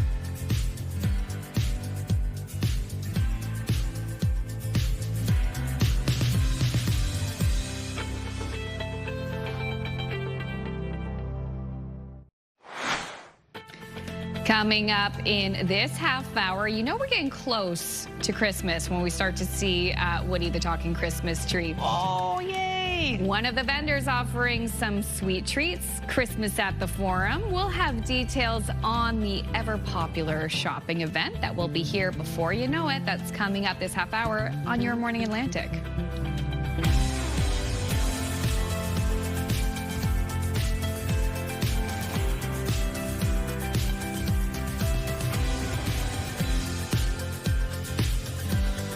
Come on in, 7:31. We're halfway through the show on this Monday, October 20th. And yeah, next thing you know, we will be counting down the days till Christmas. Wild to think about. Christmas at the Forum is a wonderful tradition in our region. I love that it's a chance to get a jump on the holiday season, get a little bit of unique Christmas shopping done. A lot of people, their livelihood is, you know, their booth at Christmas at the Forum. That supports their family all year. Absolutely. It's so true. There's some tips I have. Okay. For going to Christmas at the Forum. As someone who's been a shopper there for a number of years, and it is a tradition in my family household, I shall tell you what I do every year. Okay, wear good shoes. Wear comfortable walking shoes. Wear layers because it can sometimes be cold when you're waiting outside to go in. It can be cold in spots in the Forum, but boy, does it ever get really warm when you're in there. Do screen grabs on your phone. Don't expect the internet to always work when you are deep in the Forum and you are texting people too. Point. That's the big one, because sometimes you text, say, do you think this person would like this? You can't rely on it all the time. Also, too, have some cash handy. A lot of vendors do take a card, but you never know what can happen. So and I'm not going to tell you where I park because I've got a good parking spot. You got to keep some secrets. Yeah. I love it. And it's an indoor event, too, so if the weather's a little bit wild outside, you're covered. Exactly. You don't have to worry. Literally. Yeah, literally. Well, we're going to take a look at the weather today. It's actually quite nice for much of Atlantic Canada. Pretty. Yeah, here's a live look at Lunenburg. A bit of a cloudy start to the day. Look at the water. It's like glass. It's glass, and it's reflection. Magical. I love it. Yeah. Beautiful. Okay, so anyways, like I was saying, we are going to see clouds clear out for the most part, leaving sunshine for much of Atlantic Canada a little bit later on today. Mild start to the day, though, so not too bad. Some areas a little cooler than others. As of right now, 6 degrees starting off your day in Fredericton, 10 degrees early this morning in Charlottetown, 11 in Halifax, 3 degrees currently in Sydney, 7 degrees starting off your day in Labrador City, 7 in Cartwright as well, with 4 degrees in Gander and 5 into St. John's, Newfoundland. Over to our satellite and radar, we have a bit of fog early this morning that will dissipate, and a bit of cloud coverage. That will clear for parts of Atlantic Canada, leaving sunshine into the afternoon. Now, we do have a bit of precipitation yet again in our forecast. Only a chance of some isolated showers expected for the northern region of New Brunswick and parts of Nova Scotia. Other than that, though, for the most part, we are going to see sunny skies. Over to the wind for the maritime region. It will become breezy into the afternoon, but as of right now, quite light. Right now, we're seeing sustained wind of 20 kilometers per hour in Edmundston, 11 into Woodstock, and only one wind gust to notify you of at this time, getting up to 33 kilometers per hour in Edmundston. We'll have a look at your long-range forecast just ahead, but first a look at your local news headlines with Amanda. Thank you, Latavia. 2 children have died and another man and a child are injured following a boating incident near Ketchimakujik National Park. RCMP say emergency crews were called Saturday just before 5 p.m. about a boater in distress on Lake Rossignol. Police say a 45-year-old man and 3 children from Fall River were located and rushed to hospital by a search and rescue helicopter. 2 of the children later died. The man and another child have non-life-threatening injuries. RCMP say the investigation is ongoing. And a man has life-threatening injuries after he was shot in Halifax over the weekend. Just before 10 Sunday morning, police were called to Lower Flynn Park, a designated area for people experiencing homelessness, and found a 30-year-old man suffering from gunshot wounds. Police did not say whether the shooting happened at the encampment or if that is just where the man was found. That man has been transported to the hospital with life-threatening injuries. At this time, the investigation is in the early stages, but we do not believe it to be random. No arrests have been made at this time. Anyone with information is asked to contact police. The Cape Breton Exhibition Grounds is receiving millions of dollars for upgrades. The announcement was made over the weekend. All 3 levels of government are spending money to support the project for a total of $3.2 million. The project will include major upgrades to roofing, electrical systems, washrooms, foundations, and more. There will also be improvements to accessibility and an increase in capacity to allow for events year-round. Today is Diwali, known as the Festival of Lights, symbolizing the victory of light over darkness, good over evil, and knowledge over ignorance. Over the weekend, the Indian Festivals of Nova Scotia put on its 7th annual Diwali Carnival, offering authentic food, henna art, jewelry, clothing, and more. Over the 2 days, thousands came through the doors, and the festival has grown over the years, now including more performers and upgraded tech. When they walk to the door, this is a festive season in India, and whoever is celebrating Diwali, so whenever they walk to the door, they smell the food, they see there is a shopping that they can do, like yesterday was a day we called it Dhanteras, so people usually buy metal like gold, silver, and all of that. So we have a really good vendor here who sells the pure silver jewelry, and I think people when walk in, they see the things that they were like, yo, I'm getting these things in Halifax, and that's what excites them the most. And although the festival itself wrapped up Sunday night, the Indian Festivals of Nova Scotia team encourages people to check out their other events happening throughout the year.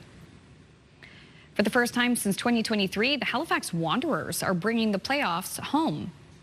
The Wanderers play their final game of the regular season Saturday. They lost 1-0 to Ottawa to finish 4th in the Canadian Premier League. Halifax will now face York United Wednesday at the Wanderers grounds in a knockout match. The winner will then move on to the semi-final qualifier. Kickoff Wednesday is 7:30 p.m. To another kind of competition now. Dozens of people from across North America flocked to Annapolis Royal, Nova Scotia on Saturday for a unique competition. This is the 2025 North American Conquer Championship, and it was held at the Annapolis Royal Historic Gardens. So the game involves 2 competitors who each have a chestnut on a string. The objective of the game is to break your opponent's conquer. Organizers say it's fun for all ages, no experience required. 36 people took part in the competition, with Richard Hubner from Cottage Cove, Nova Scotia, being crowned the winner.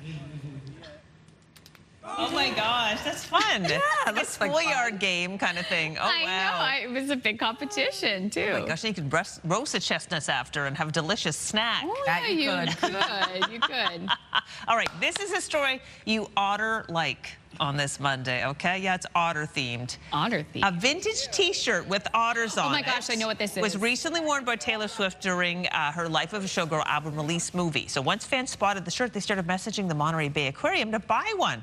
Well, the shirt hasn't been printed since the 90s, so the museum tracked down the original design and launched a limited run of the shirt for a minimum $65 U.S. donation. All the proceeds will support the aquarium's sea otter program and other ocean conservation work. That's incredible. Oh my gosh, as soon as I saw it, I was like, I know what that is. You know the right? shirt. It's cute. I love that adorable. retro style. So there you go. There it is. Oh, it is so cute. I saw it in the film and I was thinking, is that like new vintage or is that vintage vintage? I love Hers is real. Vintage. Hers was vintage, but you can get one that looks just like it. Oh, that's awesome. Gosh, all supporting a good cause too. This is fun. We're going to go back to our Move Morning Chat. Yes. In case you missed it, we're asking, who's your childhood celebrity crush? We want to know. We're getting some very adorable responses. 10-400. I talked about Jonathan Taylor Thomas and Orlando Bloom. We had Aaron talking about Chad Michael Murray. Farrah Fawcett is Peter's choice. And Latavia? AJ. AJ. Oh, Backstreet Boys. That's a love that never died. Oh my God, I've loved him since I was 5. I love that. I hope you tell him that. I never told him that when I interviewed him, but I did say, really? I'm screaming inside, just to let you know. Okay, let's start. That's what I did. Okay, let's start. Okay, and we're going to continue on this Friday. Lots more to come. The Monday forecast also too. This half hour, it is almost time for this. Mark your calendars. It's nearly time for Christmas at the Forum. Lots of sweet treats there from local vendors. We're going to get those details coming up this half hour, 7:40.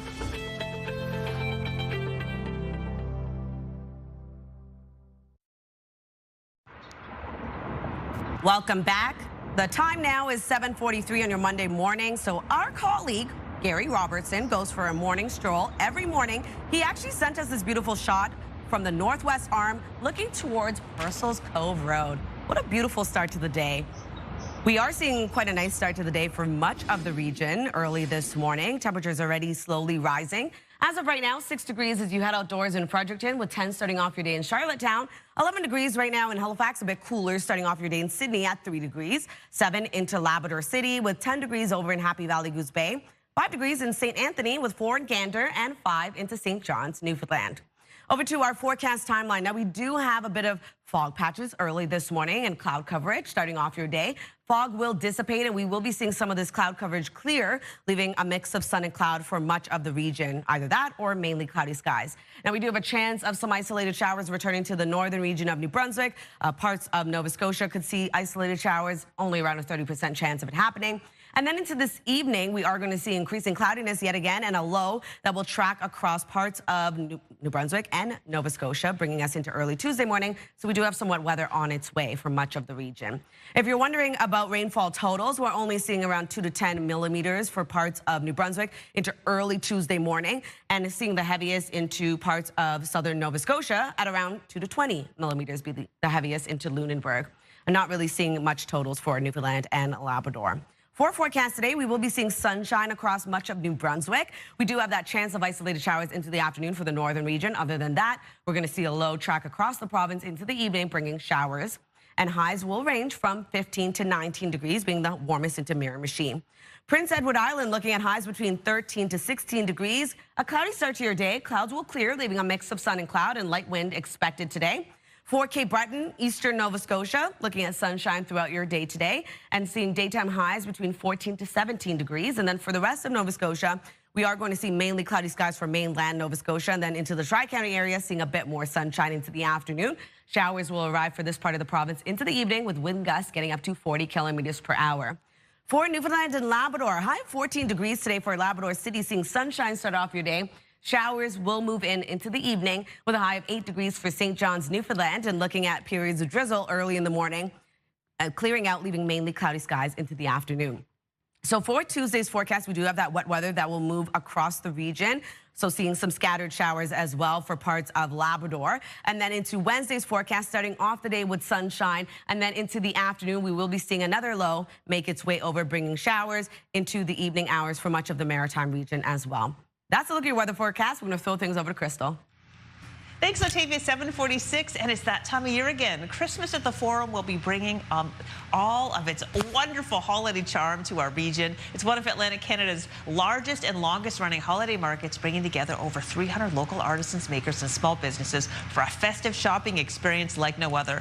To learn more about what we can expect this year, we welcome our partners, Christmas at the Forum. Chris Banks is in charge of things now, and we have Haley Walker of Walker Home Decor. Thank you both so much for coming in. Now, Chris, thank you again for giving us a heads up on this event. I know our Amanda Debison, it's become a family tradition for her for many, many years. She started as a little girl, and now she takes her children.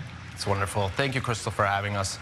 This year it's going to be big. It's exciting. It's obviously our 48th year, and we've had some big changes. We're now excited to say that we're 4 days.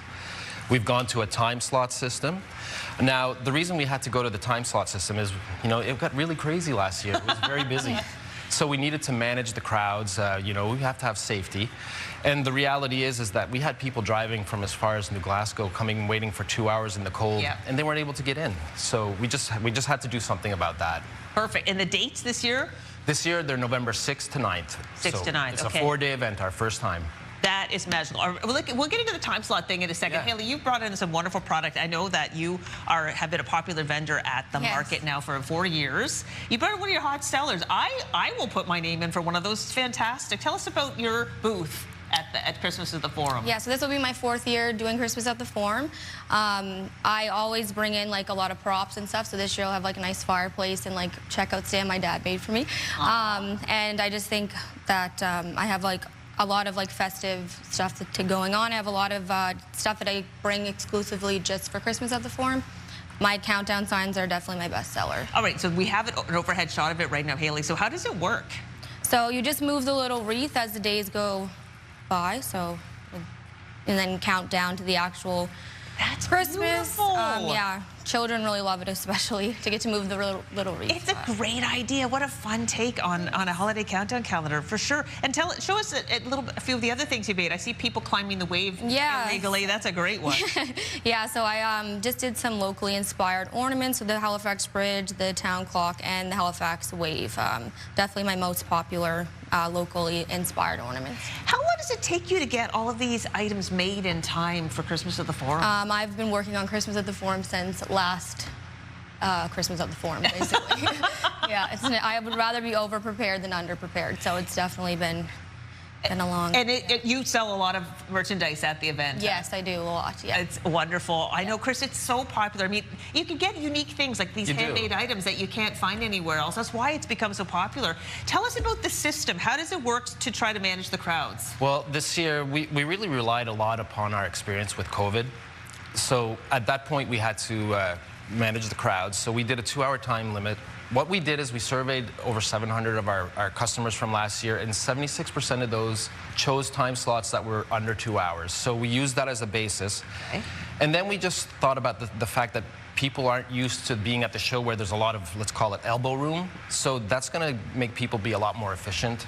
They're going to be able to walk through. They're going to be able to see all their favorites. It's going to be really great. And for those who need a bit more time, I know it sounds counterintuitive that you should book another time slot, but you should book another time slot. This show belongs to the community. The conundrum we have is we need vendors to have the public come, but we need the public to have the vendors come. So with another time slot, we've partnered with some Nova Scotia Loyal, so they'll be giving a $5 voucher. We've also partnered with Kelly's Deli, who will be offering like a buy a sub, get another sub free. So we've tried to take the money out of the equation. It's wonderful. I mean, I know it's challenging to create an event like this because it is so popular. Yes. And the fact that you've got these time slots now and you've expanded the scope of the event, I mean, you've done everything you could do to make it a huge success. I think so. And we're hoping the parking's better. Instead of being 20 blocks away, you'll just be 5. It's a great exercise. Get in there. And Haley, my gosh, your fingers have worked to the bone. Thank you so much for coming in. No, thank you for having me. More chances for people to buy your goods, too. Yes, exactly. All right, Amanda, they are ready for you. So you're just going to book a couple time slots for your family. We'll put the website on ours to make it easy for you and everybody out there to find their best times to visit Christmas at the Forum. Well, I am ready to go. Thank you so much, Crystal. Health and medical news now. The link between hidden fat and artery damage. It is one of the topics in Your Health.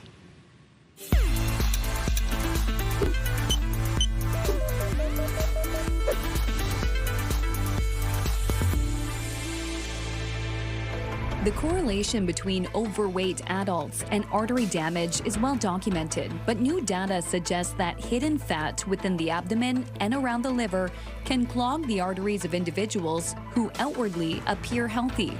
That's according to a new Canadian study published in Communications Medicine. The study was led by researchers at McMaster University in Hamilton, who wanted to learn more about the effects of a buildup of 2 types of hidden body fat, visceral and liver fat. The findings suggest that those with what's often called a skinny fat body type, which is people with a normal or below normal BMI, but a higher proportion of body fat than is considered healthy, are more at risk of artery damage than previously thought. Researchers say these findings also demonstrate the need for more sophisticated ways of determining a so-called healthy body weight beyond BMI. Health Canada is issuing a recall for a brand of tankless water heaters over the risk of carbon monoxide poisoning. It applies to the VRS and VRP models of the Vesta tankless hot water heater and certain models of the VRS and VRP Plus. The agency says the exhaust duct can crack, allowing gases to escape into the home. At high enough levels, carbon monoxide can lead to serious injury or death. Health Canada says nearly 3,500 of the units were sold in this country between 2017 and July of this year. You're told to immediately stop using it and contact the company, who will send a technician to repair it. Finally, new findings from space missions are giving us a fresh look at vision changes. When astronauts spend a lot of time in space, some experience blurry vision and changes in the back of the eye. A new study in the journal JAMA Ophthalmology looked at 30 long-term astronauts and found that those who were nearsighted before launch were more likely to see their vision shift in the opposite direction while in space. Experts say that's because nearsighted eyes tend to be softer and more flexible, making them more likely to change shape in zero gravity. However, that flexibility didn't seem to affect other eye changes, like swelling in the retina.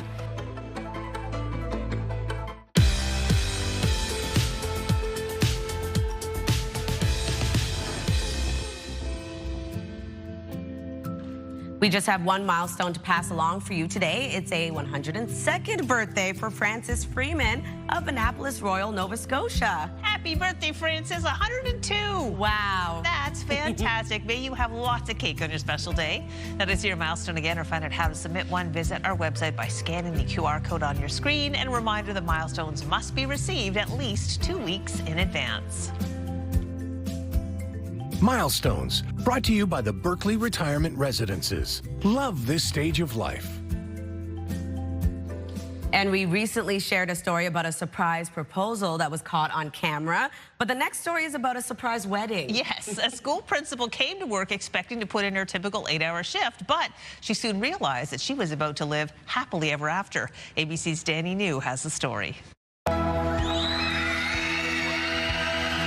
A surprise wedding where an entire school was in on it, except for the principal. I'm still shocked. It was so special. Brianna Lenoy here is the principal at the Buffalo Academy of Science. If she could invite every kid to her wedding, she totally would. So, shh. And a few days before her wedding ceremony this past weekend, her assistant principal, Courtney, made Brianna's real wedding wish come true. I had talked to actually my amazing assistant principal about how I'd love to be with our students, have this massive wedding. She's like, you can't do that. Turns out you can with a really good secret wedding planner. We all love you so much that we're giving you a surprise wedding. The day started with Brianna receiving the big news and then immediately putting together why she saw so many students in dresses. Oh, I literally told 3 girls, I said, oh my God, can I wear that for my wedding? She then changed into her wedding gown for the day and walked down the aisle. Hundreds of students cheered for their principal as she made her way toward her groom, Zach. I will never forget the difference you have made in my life. At the altar, the students helped give speeches. It's only fair to give you some marriage advice. So here it is. Always celebrate the small wins. A little marriage advice. Do you, Miss Lenoy, promise to love Zach even on Mondays before coffee? I do. And even helped out with the vows. From there, it was finally time to exchange candy rings, hug the bride, and get their dance on with the entire school. It was more than I ever thought that anyone would do for me. By the way, Brianna's wedding ceremony this past weekend was also held at the school. So this was almost like a dress rehearsal for her, just, with candy rings. In New York, for ABC News, I'm Danny New. All right, now we're going to talk about the 3-day forecast for New Brunswick. Looking at a mix of sun and cloud today with evening showers, a high of 16 degrees. On Tuesday, looking at a high of 14. We do have wet weather continuing into our forecast for Wednesday. Isolated showers with a high of 15. Nova Scotia will see a high of 15 degrees today, seeing a bit of sunshine, but also seeing mainly cloudy skies. Showers will arrive into the province this evening with a high of 15. And then on Tuesday, 16 degrees with showers across the province yet again. On Wednesday, looking at a mix of sun and cloud for parts of the province, we'll be seeing isolated showers warming up to 17.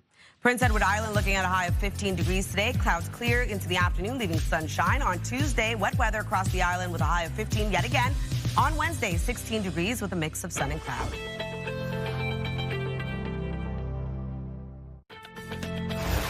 It's Monday, October 20th. Today on Your Morning Atlantic, there was a global outage this morning for sites and apps running on Amazon's cloud service.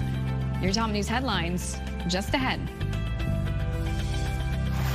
And Mosaic for Mental Health, the always popular fundraiser, is bigger and better than ever. We'll take you on a little tour of what's happening this year, coming up on CTV's Your Morning Atlantic.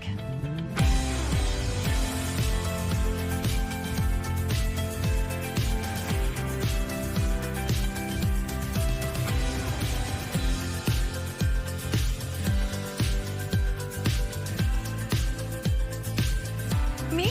Yeah. Why not? 8:01 on your Monday morning. Yeah, those details coming up in the news regarding that global outage. So if that's a service you use, whether it's Amazon and those AWS services, and you're wondering why it's not working, yeah, it's a big outage. A reminder. This morning. The old days where you write stuff on paper, or, you know, those practice calligraphy. It still has value.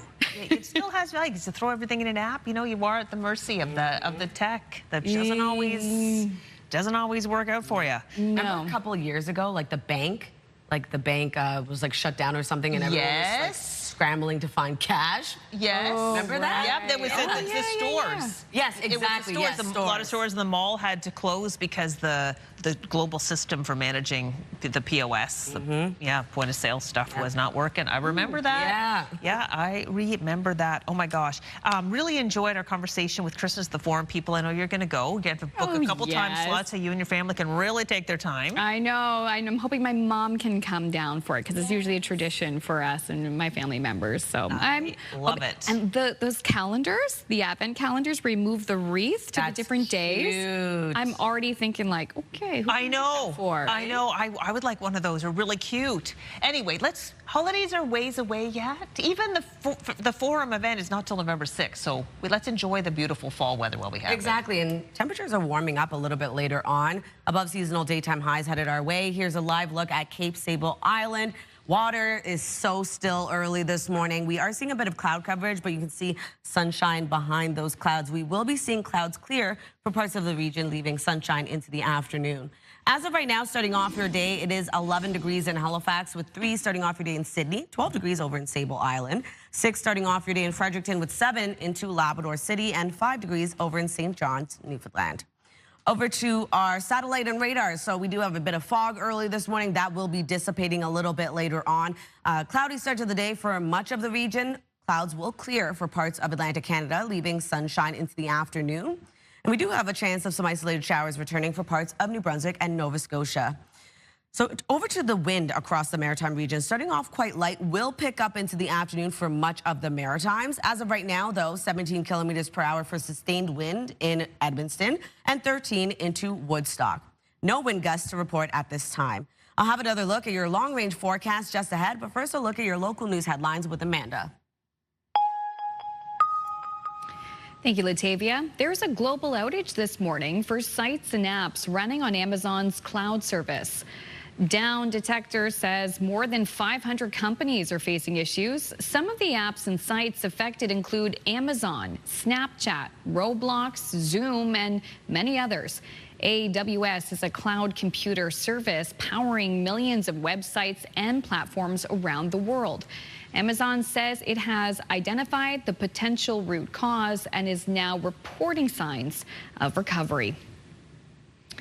2 children have died and another man and child are injured following a boating incident near Ketchimakujik National Park. RCMP say emergency crews were called Saturday just before 5 p.m. responding to a boater in distress on Lake Rossignol. Police say a 45-year-old man and 3 children from Fall River, Nova Scotia were located and rushed to hospital by a search and rescue helicopter. 2 of the children later died. The man and another child have non-life-threatening injuries. RCMP say the investigation is ongoing. A man has life-threatening injuries after he was shot in Halifax over the weekend. Just before 10 Sunday morning, police were called to Lower Flynn Park, a designated area for people experiencing homelessness, and found a 30-year-old man suffering from gunshot wounds. Police did not say whether the shooting happened at the encampment or if that's just where the man was found.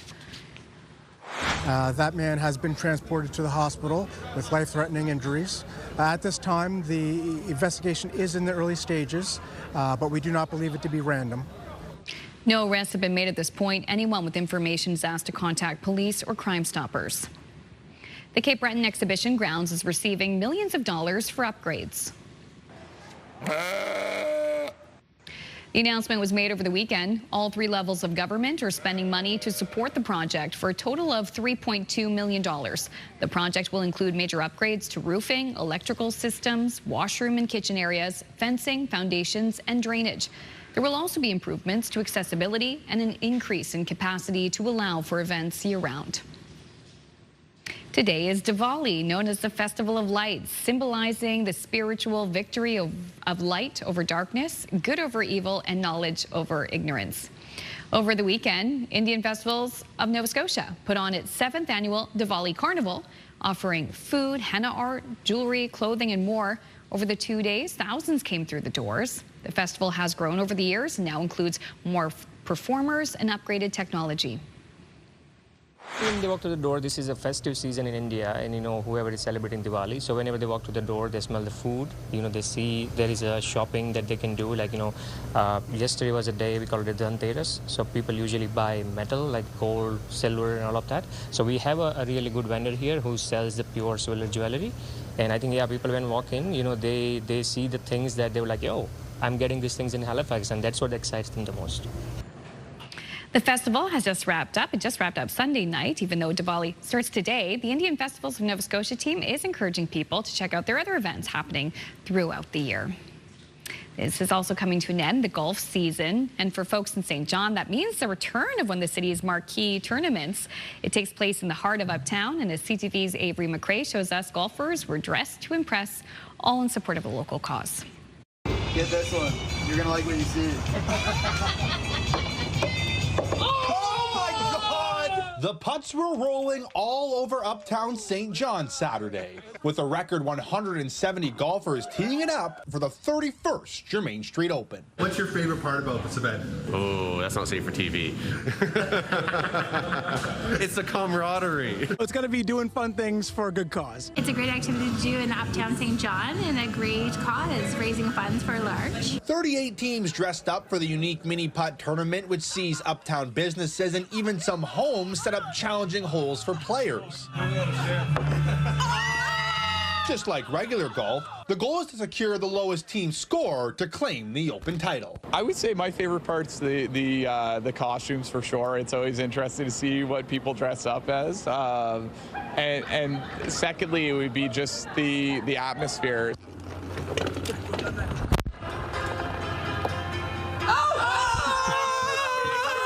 The laugh-filled day of golf ultimately serves as a fundraiser for a local charity. For the second year in a row, the beneficiary is L'Arche St. John. L'Arche is a community of people with and without intellectual disabilities. The Germain Street Open is such an important part of our year to help raise the funds we need to operate Creative Connections, which is an artistic studio uptown which sees 16 artists with intellectual disabilities come together daily to create art and build friendships. One of those artists is Warren Tompkins. It lets me express my creativity through art and animation and be with friends and basically participate in the community a bit. Whether the putts were good or bad, a record turnout will ensure Tompkins and other budding artists will have a place to work on their stroke. Avery McRae, CTV News, St. John. I just love the costumes. Me too. So much fun, I'm sure. And also like mini golf. So much fun. Oh my goodness, that's a great fundraiser. Okay, guess what? What? Another celebrity is being immortalized in wax. This one across the pond. Okay. Yeah, so here it is. It's Gillian Anderson. You may remember her back in the day with the X-Files. Well, she is very glamorous. She's cooperating with Madame de Tussauds in London to make a wax carving. And before any wax is poured or sculpted, many measurements have to be taken to make sure the figure is as lifelike as possible. So Anderson, she remembers visiting the museum when she was growing up in London, so she was more than happy to help out. And her wax figure will make its debut later this year. I can't wait to see it. She is stunning. She is stunning. So she was like in the X-Files back in the day, but she's kind of, if you will, reinvented herself as kind of a glamorous anti-aging, or not anti-aging, but like aging with grace kind of advocate. For sure. And she's blonde now. She's blonde, yep. And she recently was in for Fashion Week for Paris. She ran the runway to just like show, like here I am. You know, unapologetically. She's gorgeous. It was kind of creepy when she was holding up the eyes. It was creepy. Those would be her eyes. Imagine you holding up like your own eyeballs, like your own little glass eyeballs, just Pan's like you. Labyrinth. Come on, you can do something fun. Okay. All right, we're going to take another break on this Monday morning. We have another hour to go. We'll have the Mosaic for Mental Health event talking about that. Latavia has her latest look at the forecast as we take a live look at Charlottetown. Good morning to you. A lot of people still recovering from the PEI Marathon that was held over the weekend. Finish line not far from here. The forecast coming up.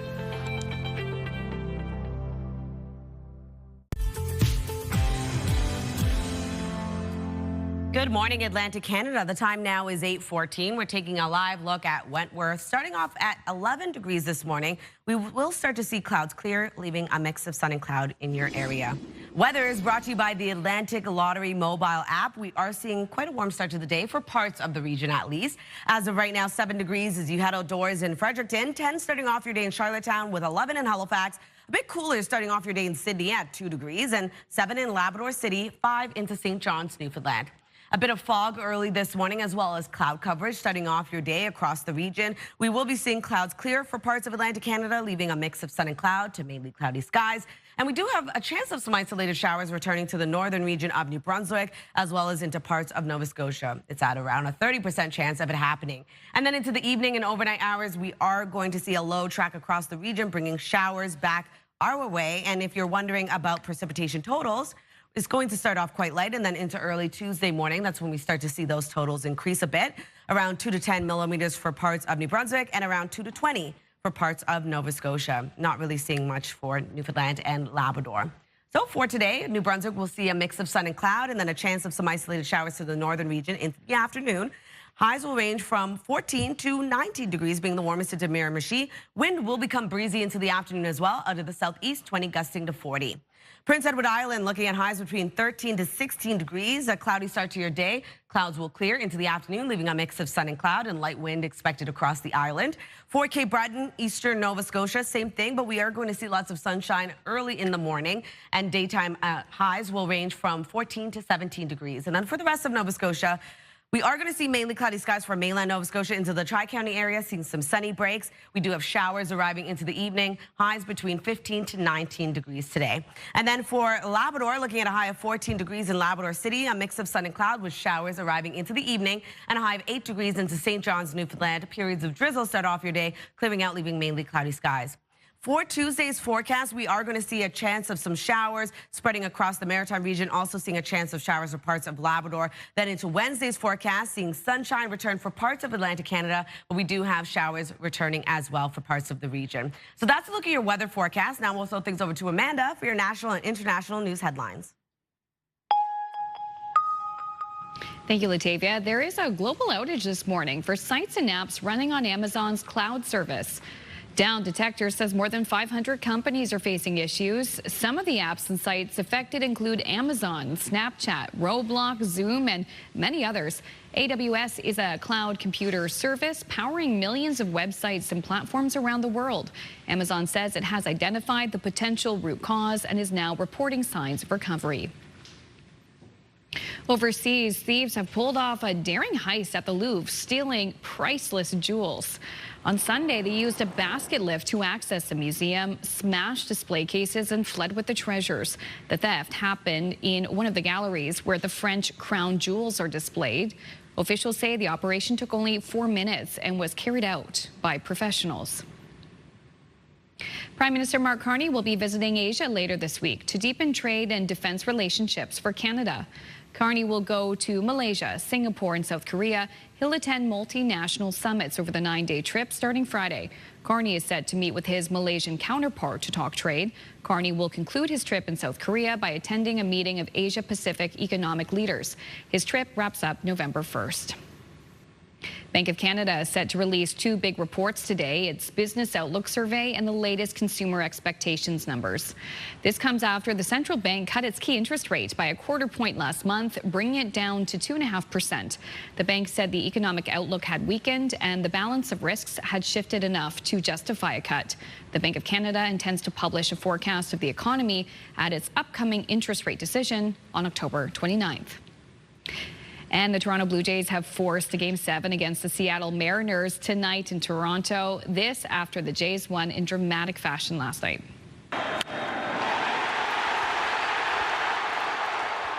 The Jays bats were on fire and the team put on a massive effort to beat the Mariners 6-2 in front of a sold-out crowd at the Rogers Centre. Toronto can win the American League Championship Series tonight with a victory over Seattle. This is the second time in franchise history that the Jays have played in a Game 7, the last being in 1985. A quick break here on Your Morning Atlantic. When we return, we'll have your keyword for our 20K giveaway contest. That's coming up and more in our last 45 minutes.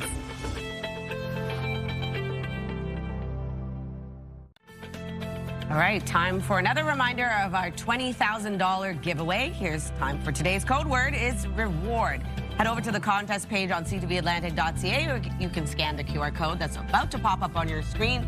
Enter in reward along with your information for a chance to win Your Morning Atlantic's $20,000 giveaway. Make sure to watch us tomorrow for a brand new code word. Good luck. Gonna throw things over to Crystal. Come on in here to the Craig Gallery. We're at Already Landing. I'm joined by Gary Wilson, who's a volunteer with CMHA, and we're here for Mosaic for Mental Health, and my goodness, this is a great year. Absolutely amazing year. We have about 1,300 tiles that are on the wall this year. This is, I think, the largest number that we've ever had in the 27 years of Mosaic. And interestingly enough, we started off with only 39 pieces of art way back when, and have become this kaleidoscope of color, collaboration, and stories, of which you can see on the wall the number of different kind of pieces of art. We have paintings, we have rug hookings, we have collages. So just such a number of things that we have in terms of mediums on the wall. They're so cool. Every single one was made by an artist. 400 artists participated in this. Yes, that's correct. Huge. Some of them amateur, some of them professional. Every single one is a story to tell. I love them. And the money raised from this is a really important fundraiser for CMHA. Yes, the money goes to our social connection programs here at Halifax Dartmouth branch. And it serves a number of people who are either living in isolation, people who are suffering with mental illness, but need a place to go, have an identity. So our social recreation programs are really a connection point with people in the community. Yeah, well, all of the art being here at Already Landing, it's going to be up here for about a week, I understand. Yes. It's a great way for people to just connect with other people through art, and also just be talking about mental health and spending time in a place like this where you see kind of a different side of mental health. It helps reduce the stigma, which does prevent people from getting help. Absolutely, absolutely. And as I was mentioning earlier, everything tells a story in here. And so the point is that we have all been touched by mental health, yes, by mental illness in the community, you know, be it our families, friends, ourselves. So this is an opportunity for us to reach out to the community, have the community come to us, and learn a bit more about stigma and understanding where mental illness is in the community. Okay, to buy the art, how does that work? Yes, so our art pieces are $35. The show is actually, so it's online. You can actually access it through CMHA, halifaxdartmouth.ca. Okay. So you can go online, have a look at all of the art pieces. Like I said, there's 1,300 pieces, yeah, so it's going to take a while to get through them all. But you can pick and choose. Hopefully your choice is there. Purchase those online, and you have some new art. Amazing. All right. Also, there's a cool thing. There's a display out front in the hall at Already Landing of ones that are special pieces that were actually selected by a jury. They're jury pieces. Some professional, some otherwise, all special. Yes, they're jury pieces by our committee. and they are really unique in scope in that most of them are done by professional artists, but they are our bigger fundraiser, if you will. Yeah. So the silent auction begins now, goes right through until the end of the show, and we hopefully will end up with some good fun. I see a couple there. There's going to be a bit of a fight. Okay. I think so. And you can pop in as well to Albany Landing. Check out the art there. Frames for sale, so you can make your own 6x6 creation. And cards. Cards. Like, I actually do really like this duck one. The jury picked it. Yeah. It really lends itself to a card. So joyful. All right, Gary, this is wonderful. Thank you so much for giving us a tour of the exhibit this year. Oh, it's my pleasure. Thank you so much for coming in. And again, welcome to the 27th Annual Mosaic for Mental Health. Yes, and all those details that Gary mentioned on the website, we put that on ours to make it easy for you to find. Awesome. Taking another look at our 3-day forecast, temperatures remain above seasonal for our daytime highs today at 16 degrees for New Brunswick. Sunshine throughout your day, evening showers. On Tuesday, wet weather continues across the province with a high of 14 and still remaining above seasonal on Wednesday. And isolated showers expected into the afternoon. For Nova Scotia, 15 degrees today, mainly cloudy skies for much of the province with evening showers. On Tuesday, looking at a high of 16 with wet weather across the province. Then on Wednesday, sunshine returns, but also seeing some isolated showers and a high of 17. For Prince Edward Island, a high of 15 degrees today. A cloudy start to the day, clouds clear, leaving sunshine into the afternoon. On Tuesday, showers across the island, and then on Wednesday, a mix of sun and cloud. Evening showers return.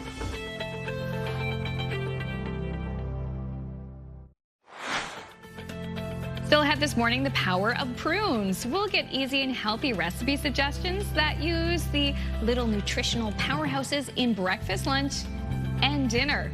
That's coming up in 15 minutes on Your Morning Atlantic.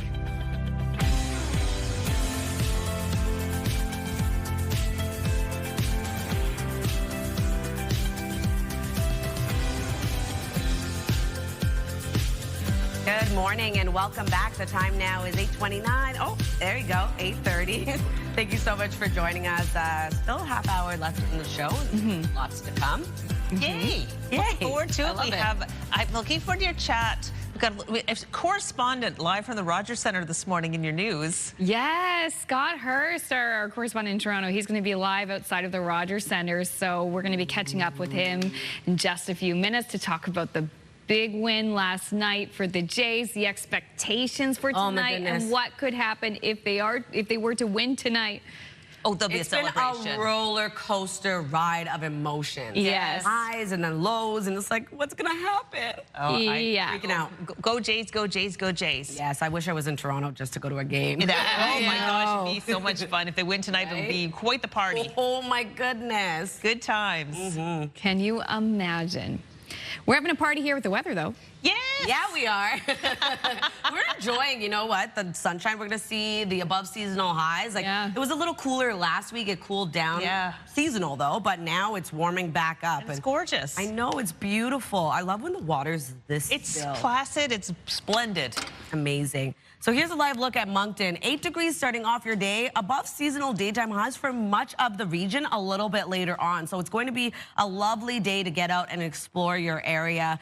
Sunny, dry conditions for the most part. As of right now, temperatures slowly rising. 7 degrees as you head outdoors in Fredericton. 10 degrees starting off your day in Charlottetown with 11 in Halifax. A bit cooler in Sydney with 2 degrees. 7 into Labrador City with 10 degrees over in Happy Valley Goose Bay. 1 in Corner Brook this morning with 4 degrees in Gander and 5 into St. John's, Newfoundland. We do have a bit of fog early this morning, already beginning to dissipate, and a cloudy start to the day for much of Atlantic Canada. We are going to see clouds clear for parts of the region, leaving either mainly cloudy skies or a mix of sun and cloud. And we do have a bit of precipitation tracking across parts of New Brunswick and Nova Scotia into the afternoon. Only a chance of isolated showers. I don't know what's happening with this graphic right now. Over to the current winds. For the Maritime region, starting off quite light, will pick up into the afternoon. As of right now, 17 kilometers per hour for sustained wind in Edmundston, 13 into Woodstock as well as Yarmouth, and no wind gusts to report at this time, but will be quite breezy into the afternoon. I'll have another look at your long-range forecast just ahead, but one last look at your local news headlines with Amanda.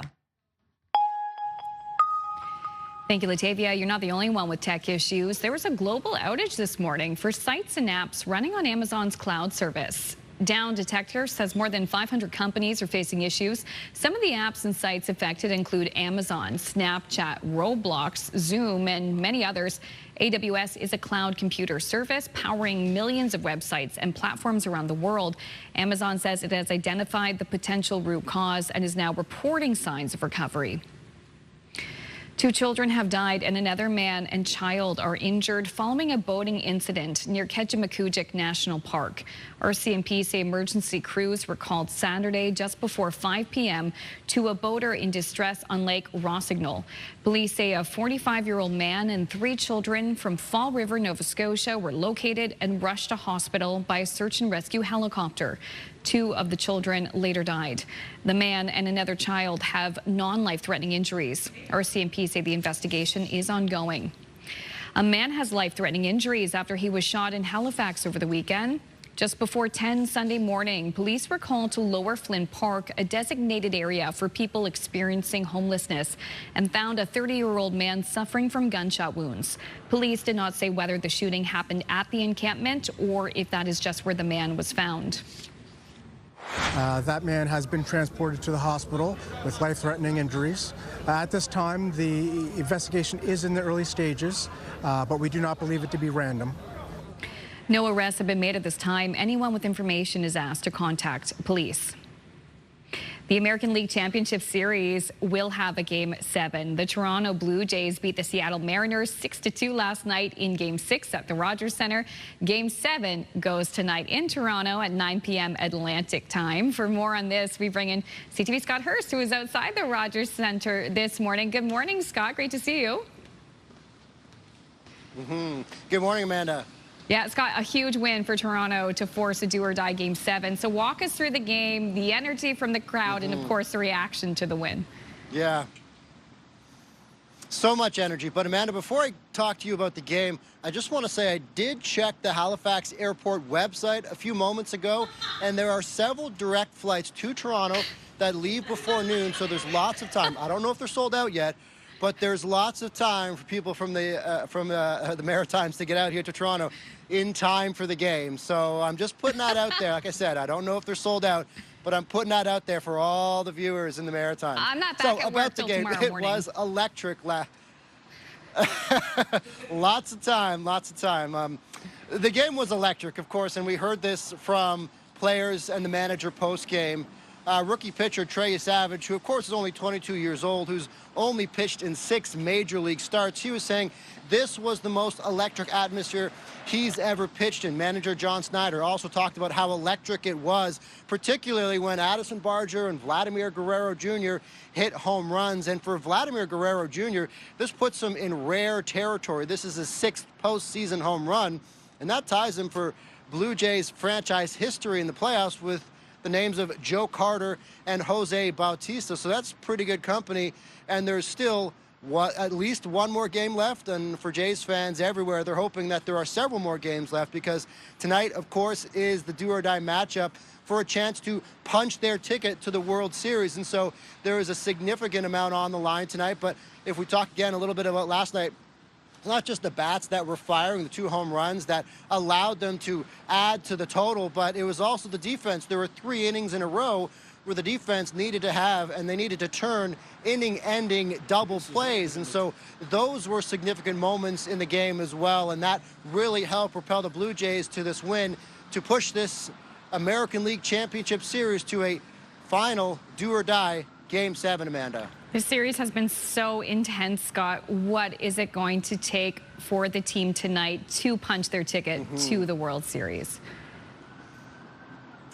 So many ups and downs, not just in the series, as you mentioned, but even just last night, the emotions for everyone that was in the Dome last night and for everyone watching coast to coast. There was some stressful moments, of course, even though the Jays did have a comfortable lead throughout most of it. And there's an excited fan right there. What's it going to take tonight? Well, we have Shane Bieber on the mound. He was, of course, a mid-season pickup, a pickup at the trade deadline for purposes like this. In terms of the Mariners, they're also looking to make history. Of course, the Jays looking to punch their ticket to the World Series for the first time since, the early 90s, of course, when they went back-to-back winning the World Series. For the Mariners, for their part, for the fans in the Pacific Northwest, that team has never made it to the World Series. So there's history on the line for both teams. And the one thing that is certain tonight, Amanda, one team will be popping champagne. But of course, for Jays fans from each coast, they're hoping it is the Toronto Blue Jays. Wow, what a time to be in Toronto, especially for the game tonight. Scott, thank you so much for the breakdown for us. Thanks, Amanda. CTV Scott Hurst reporting live for us outside the Rogers Centre in downtown Toronto. Finally, today, lots of reasons to celebrate. Diwali, known as the Festival of Lights, symbolizes the spiritual victory of light over darkness, good over evil, and knowledge over ignorance. So over the weekend, the Indian Festivals of Nova Scotia put on its 7th annual Diwali Carnival, offering plenty of food, henna art, jewelry, clothing, and more. Over the two days, thousands came through the doors. And the festival's grown over the years. They now have even more tech, and they have performers as well. And the organization behind it says that they have events throughout the year, and they're hoping that people will come check them out year-round. I love these images. This is the before, the calm before. Yes, this was the calm before. It's like, get the cameras in now before it gets too busy.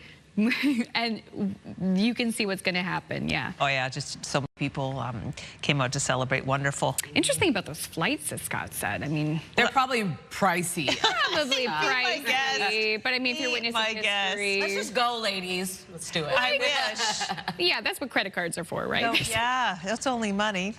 All right, let's move on to something that, well, yeah, if you want to, while you're at it, book your flight to New York City, all right, to see this lovely exhibition of the drawings of a master French impressionist. They can now be seen for the first time in more than a century.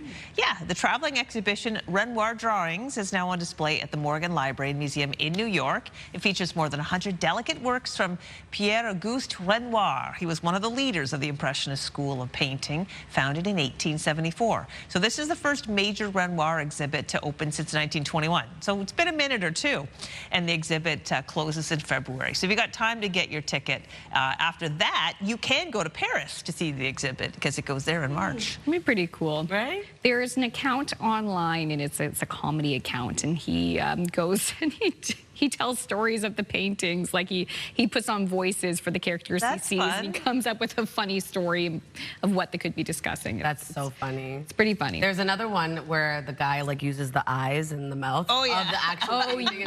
It's so funny. Could you imagine these artists back in the day thinking about, right? Like, could that ever happen? I know. Oh my gosh. Boy. Okay. All right, coming up after the break, we'll have the latest look at the forecast and powering up your morning with California prunes. Our partner and lifestyle contributor, Taylor Kay, will be here with an easy and healthy recipe suggestions, and this is for every meal. Interesting. We're talking breakfast, lunch, and supper, so we're going to have those recipes coming up when we return. It's 8:40 on your Monday morning.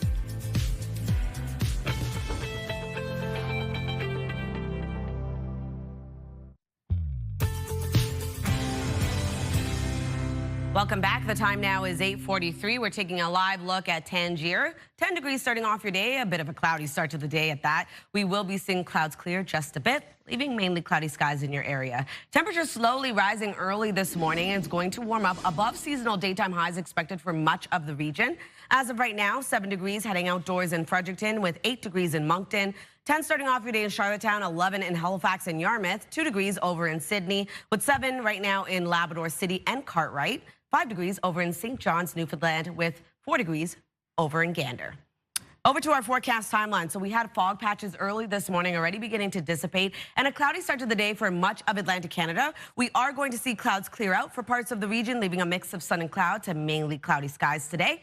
And we are going to see above seasonal daytime highs for much of the region yet again. So seasonal, usually around 10 to 12 degrees. We're going to see it around 17 to 18, even 19 for parts of the region. Isolated showers into the afternoon for the northern region of New Brunswick, parts of Nova Scotia, only around a 30% chance of it happening. We do have this low, though, that will track across parts of the region, bringing showers into the overnight hours, carrying into early Tuesday morning. If you're wondering about precipitation totals, we're going to see around 2 to 20 millimeters of precipitation for parts of New Brunswick, as well as 2 to 20 for parts of Nova Scotia. Not really seeing rainfall accumulation for Newfoundland and Labrador. Sunshine across New Brunswick today and seeing a chance of isolated showers into the northern region this afternoon. Showers will spread across the province into the evening with highs ranging from 14 to 19 degrees being the warmest into Miramichi. For Prince Edward Island, looking at highs between 13 to 16 degrees today. Cloudy start to your day. Clouds expected to clear, leaving a mix of sun and cloud into the afternoon. And then for Cape Breton, eastern mainland Nova Scotia, looking at a mix of sun and cloud throughout your day today. Highs between 14 to 17 degrees. And then for the rest of Nova Scotia, seeing mainly cloudy skies for mainland Nova Scotia into the Tri-County area, seeing some sunny breaks into the afternoon. Showers arriving into the evening and seeing daytime highs between 15 to 19 degrees being the warmest into Middleton. Over to Newfoundland and Labrador, we do have a high of 14 degrees in Labrador City, seeing sunshine throughout your day. Showers into the evening with a high of 8 degrees over in St. John's, Newfoundland. Periods of drizzle will start off your day clearing, leaving mainly cloudy skies. So we do have this low that will move across the maritime region, bringing showers into Tuesday's forecast, and then seeing sunshine into Wednesday's forecast for parts of the maritime region. But we do have another low that will track across the region, bringing a chance of showers into the afternoon and carrying on into the evening, Crystal. Yeah. And it's 8:46. I think it's safe to say many of us are looking for ways to make healthier choices when it comes to meal times. Our partner and lifestyle contributor Taylor Kay invites us to consider thinking outside the box when it comes to eating prunes because they are nutritional powerhouses. So good morning, Taylor. Good morning. I think I've been cheering the Blue Jays a little bit too much, so I have a little bit of a rough voice, but that's okay. Oh, well, we're fine. We're fine. So why are prunes such a good choice if you're trying to eat a little healthier? Well, you know what? They're tasty, they're versatile, and eating healthy can be both simple and delicious. And it starts really with good ingredients. One of my go-to for pantry staples to add is California prunes, which is really good gut food, which I like. And eating prunes all day, it supports good bone health. And, you know, let's talk about breakfast. If you're looking for like easy things to do for breakfast, this is a chocolate mousse recipe. It's overnight oats, and I've mixed the prunes in with the mousse. And all of these recipes you can find at californiaprunes.ca. But, you know, again, I made this last night, let it sit while I was watching the game, and then added some chopped prunes, added some pecans, some of my favorites. I also have like chia seeds and oats in there, and then it's good to go in the morning. That looks delicious and hearty. And yes, with the prunes, gosh, you're getting nutrition, you're getting the fiber, magical. I mean, that's a great idea for breakfast. Yes, and we can move on for lunch too. How about, do you want some pizza, Crystal? Please, deliver it to the station. I would take that right now. I will. I know there's some flights going back and forth, so good. Okay. Well, this is a wild mushroom balsamic prunes pizza, and it's really good for lunch or dinner. And again, you can make this. Sometimes I'm strapped for time as a parent, so I will have store-bought dough or flatbread, and then California prunes pairs well with the cheese, balsamic ingredients, and mushrooms, which is delicious. This is another version that I made for my daughter who loves pepperoni, arugula, prunes, and some mozzarella cheese. And you know what? We'll throw that in the oven, cut it up, and it's great for lunch boxes for the kids as well. For sure. Now, when you have the prunes on the pizza, do you saute them a bit first? Like, just how do they go onto the pizza is my question. I put them directly onto the pizza, but I do have a girlfriend that sautés them. She'll soak them in, some special adult ingredients too to add some more flavor as well. So I love just throwing them on. And the great thing is I'll put it out for the kids and they pick and choose their ingredients that they want to put on. So, my one daughter loves mushrooms, so the wild mushroom pizza. The other one just wants pepperoni. So if you're looking for vegetarian options or, for the meatitarians, we've got that too. Yeah, I love that. I think it would pair itself nicely with the balsamic reduction there. All right, you've got one more recipe. What's in the cast iron thing? Oh, yeah. And you know what, everyone, I'm a fan of one pot because also I only want to clean one pot when it's dinner time. So this one pot meal is California prunes. This is their the chicken supreme with brandy sauce. So it's easy, but you get that elevated flavor. It comes together in less than an hour. The natural sugars in the prunes caramelize when cooked. It's enhancing savory dishes. I've got some delicious like onions and scallions in there. And again, for more information, recipe, nutrition facts, head to californiaprunes.ca. There are so many fabulous recipes on there. You're like, what? I could do that with prunes. And again, it's great for that gut health and bone health. It's true. It's a sneaky little ingredient, but you're right. It packs a big punch nutritionally and so good for us in so many ways. Thank you so much, Taylor. Thank you. I'm going to have some pizza now. Please do it for us. We appreciate it. All right. We have put a link to that website on ours to make it easy for you to find. But yeah, those chocolate mousse overnight oats, that would be the perfect thing for the morning show host on the go. I'll have to try that. We'll take a little break. Be back to wrap up the show after this.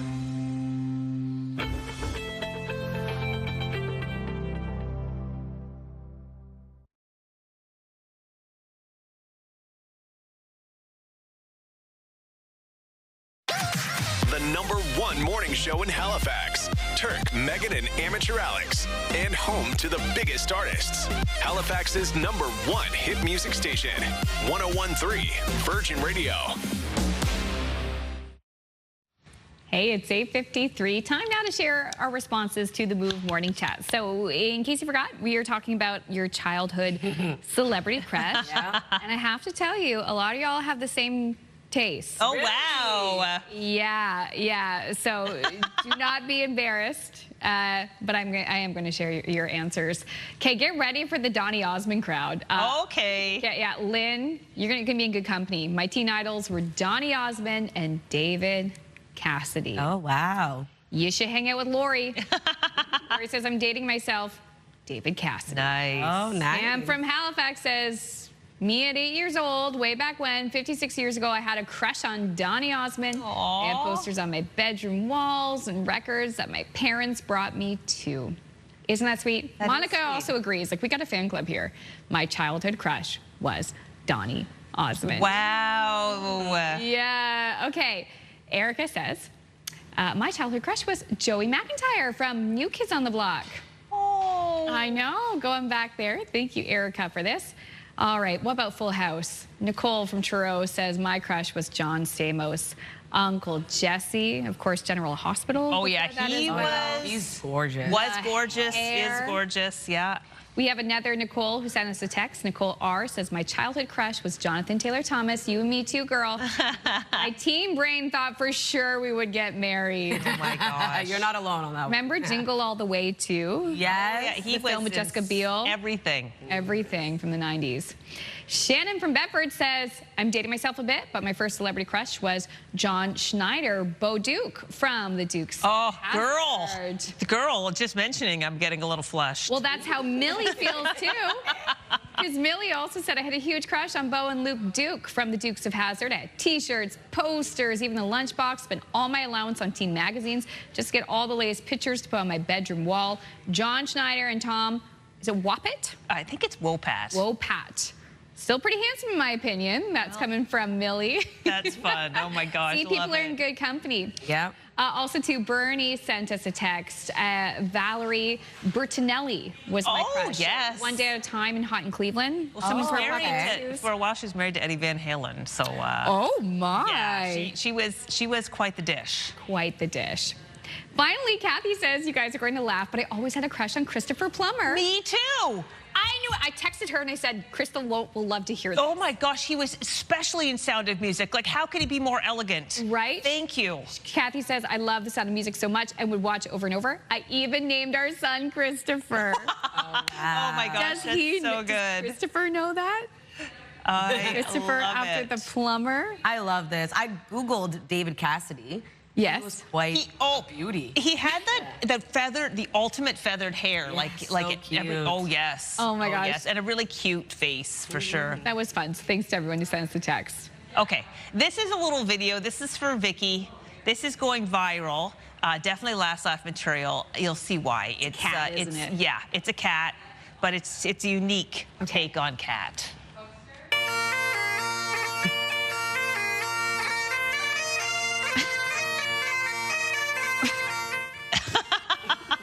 The Sweet Sounds of Scotland. This one is called Ode to a Tabby, or My Fair Furry Lassie.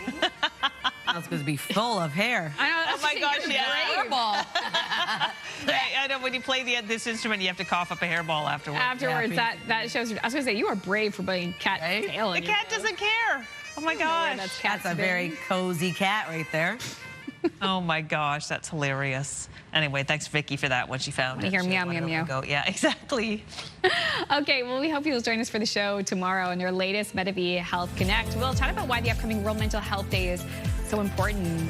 That's still all about that and much more coming up tomorrow. Yeah, Tuesday edition of the show already. Hope you have a wonderful day. And yeah, we'll leave you some shots of Lower Truro. What a beautiful sight on this Time Monday to take morning. a picture. Yes.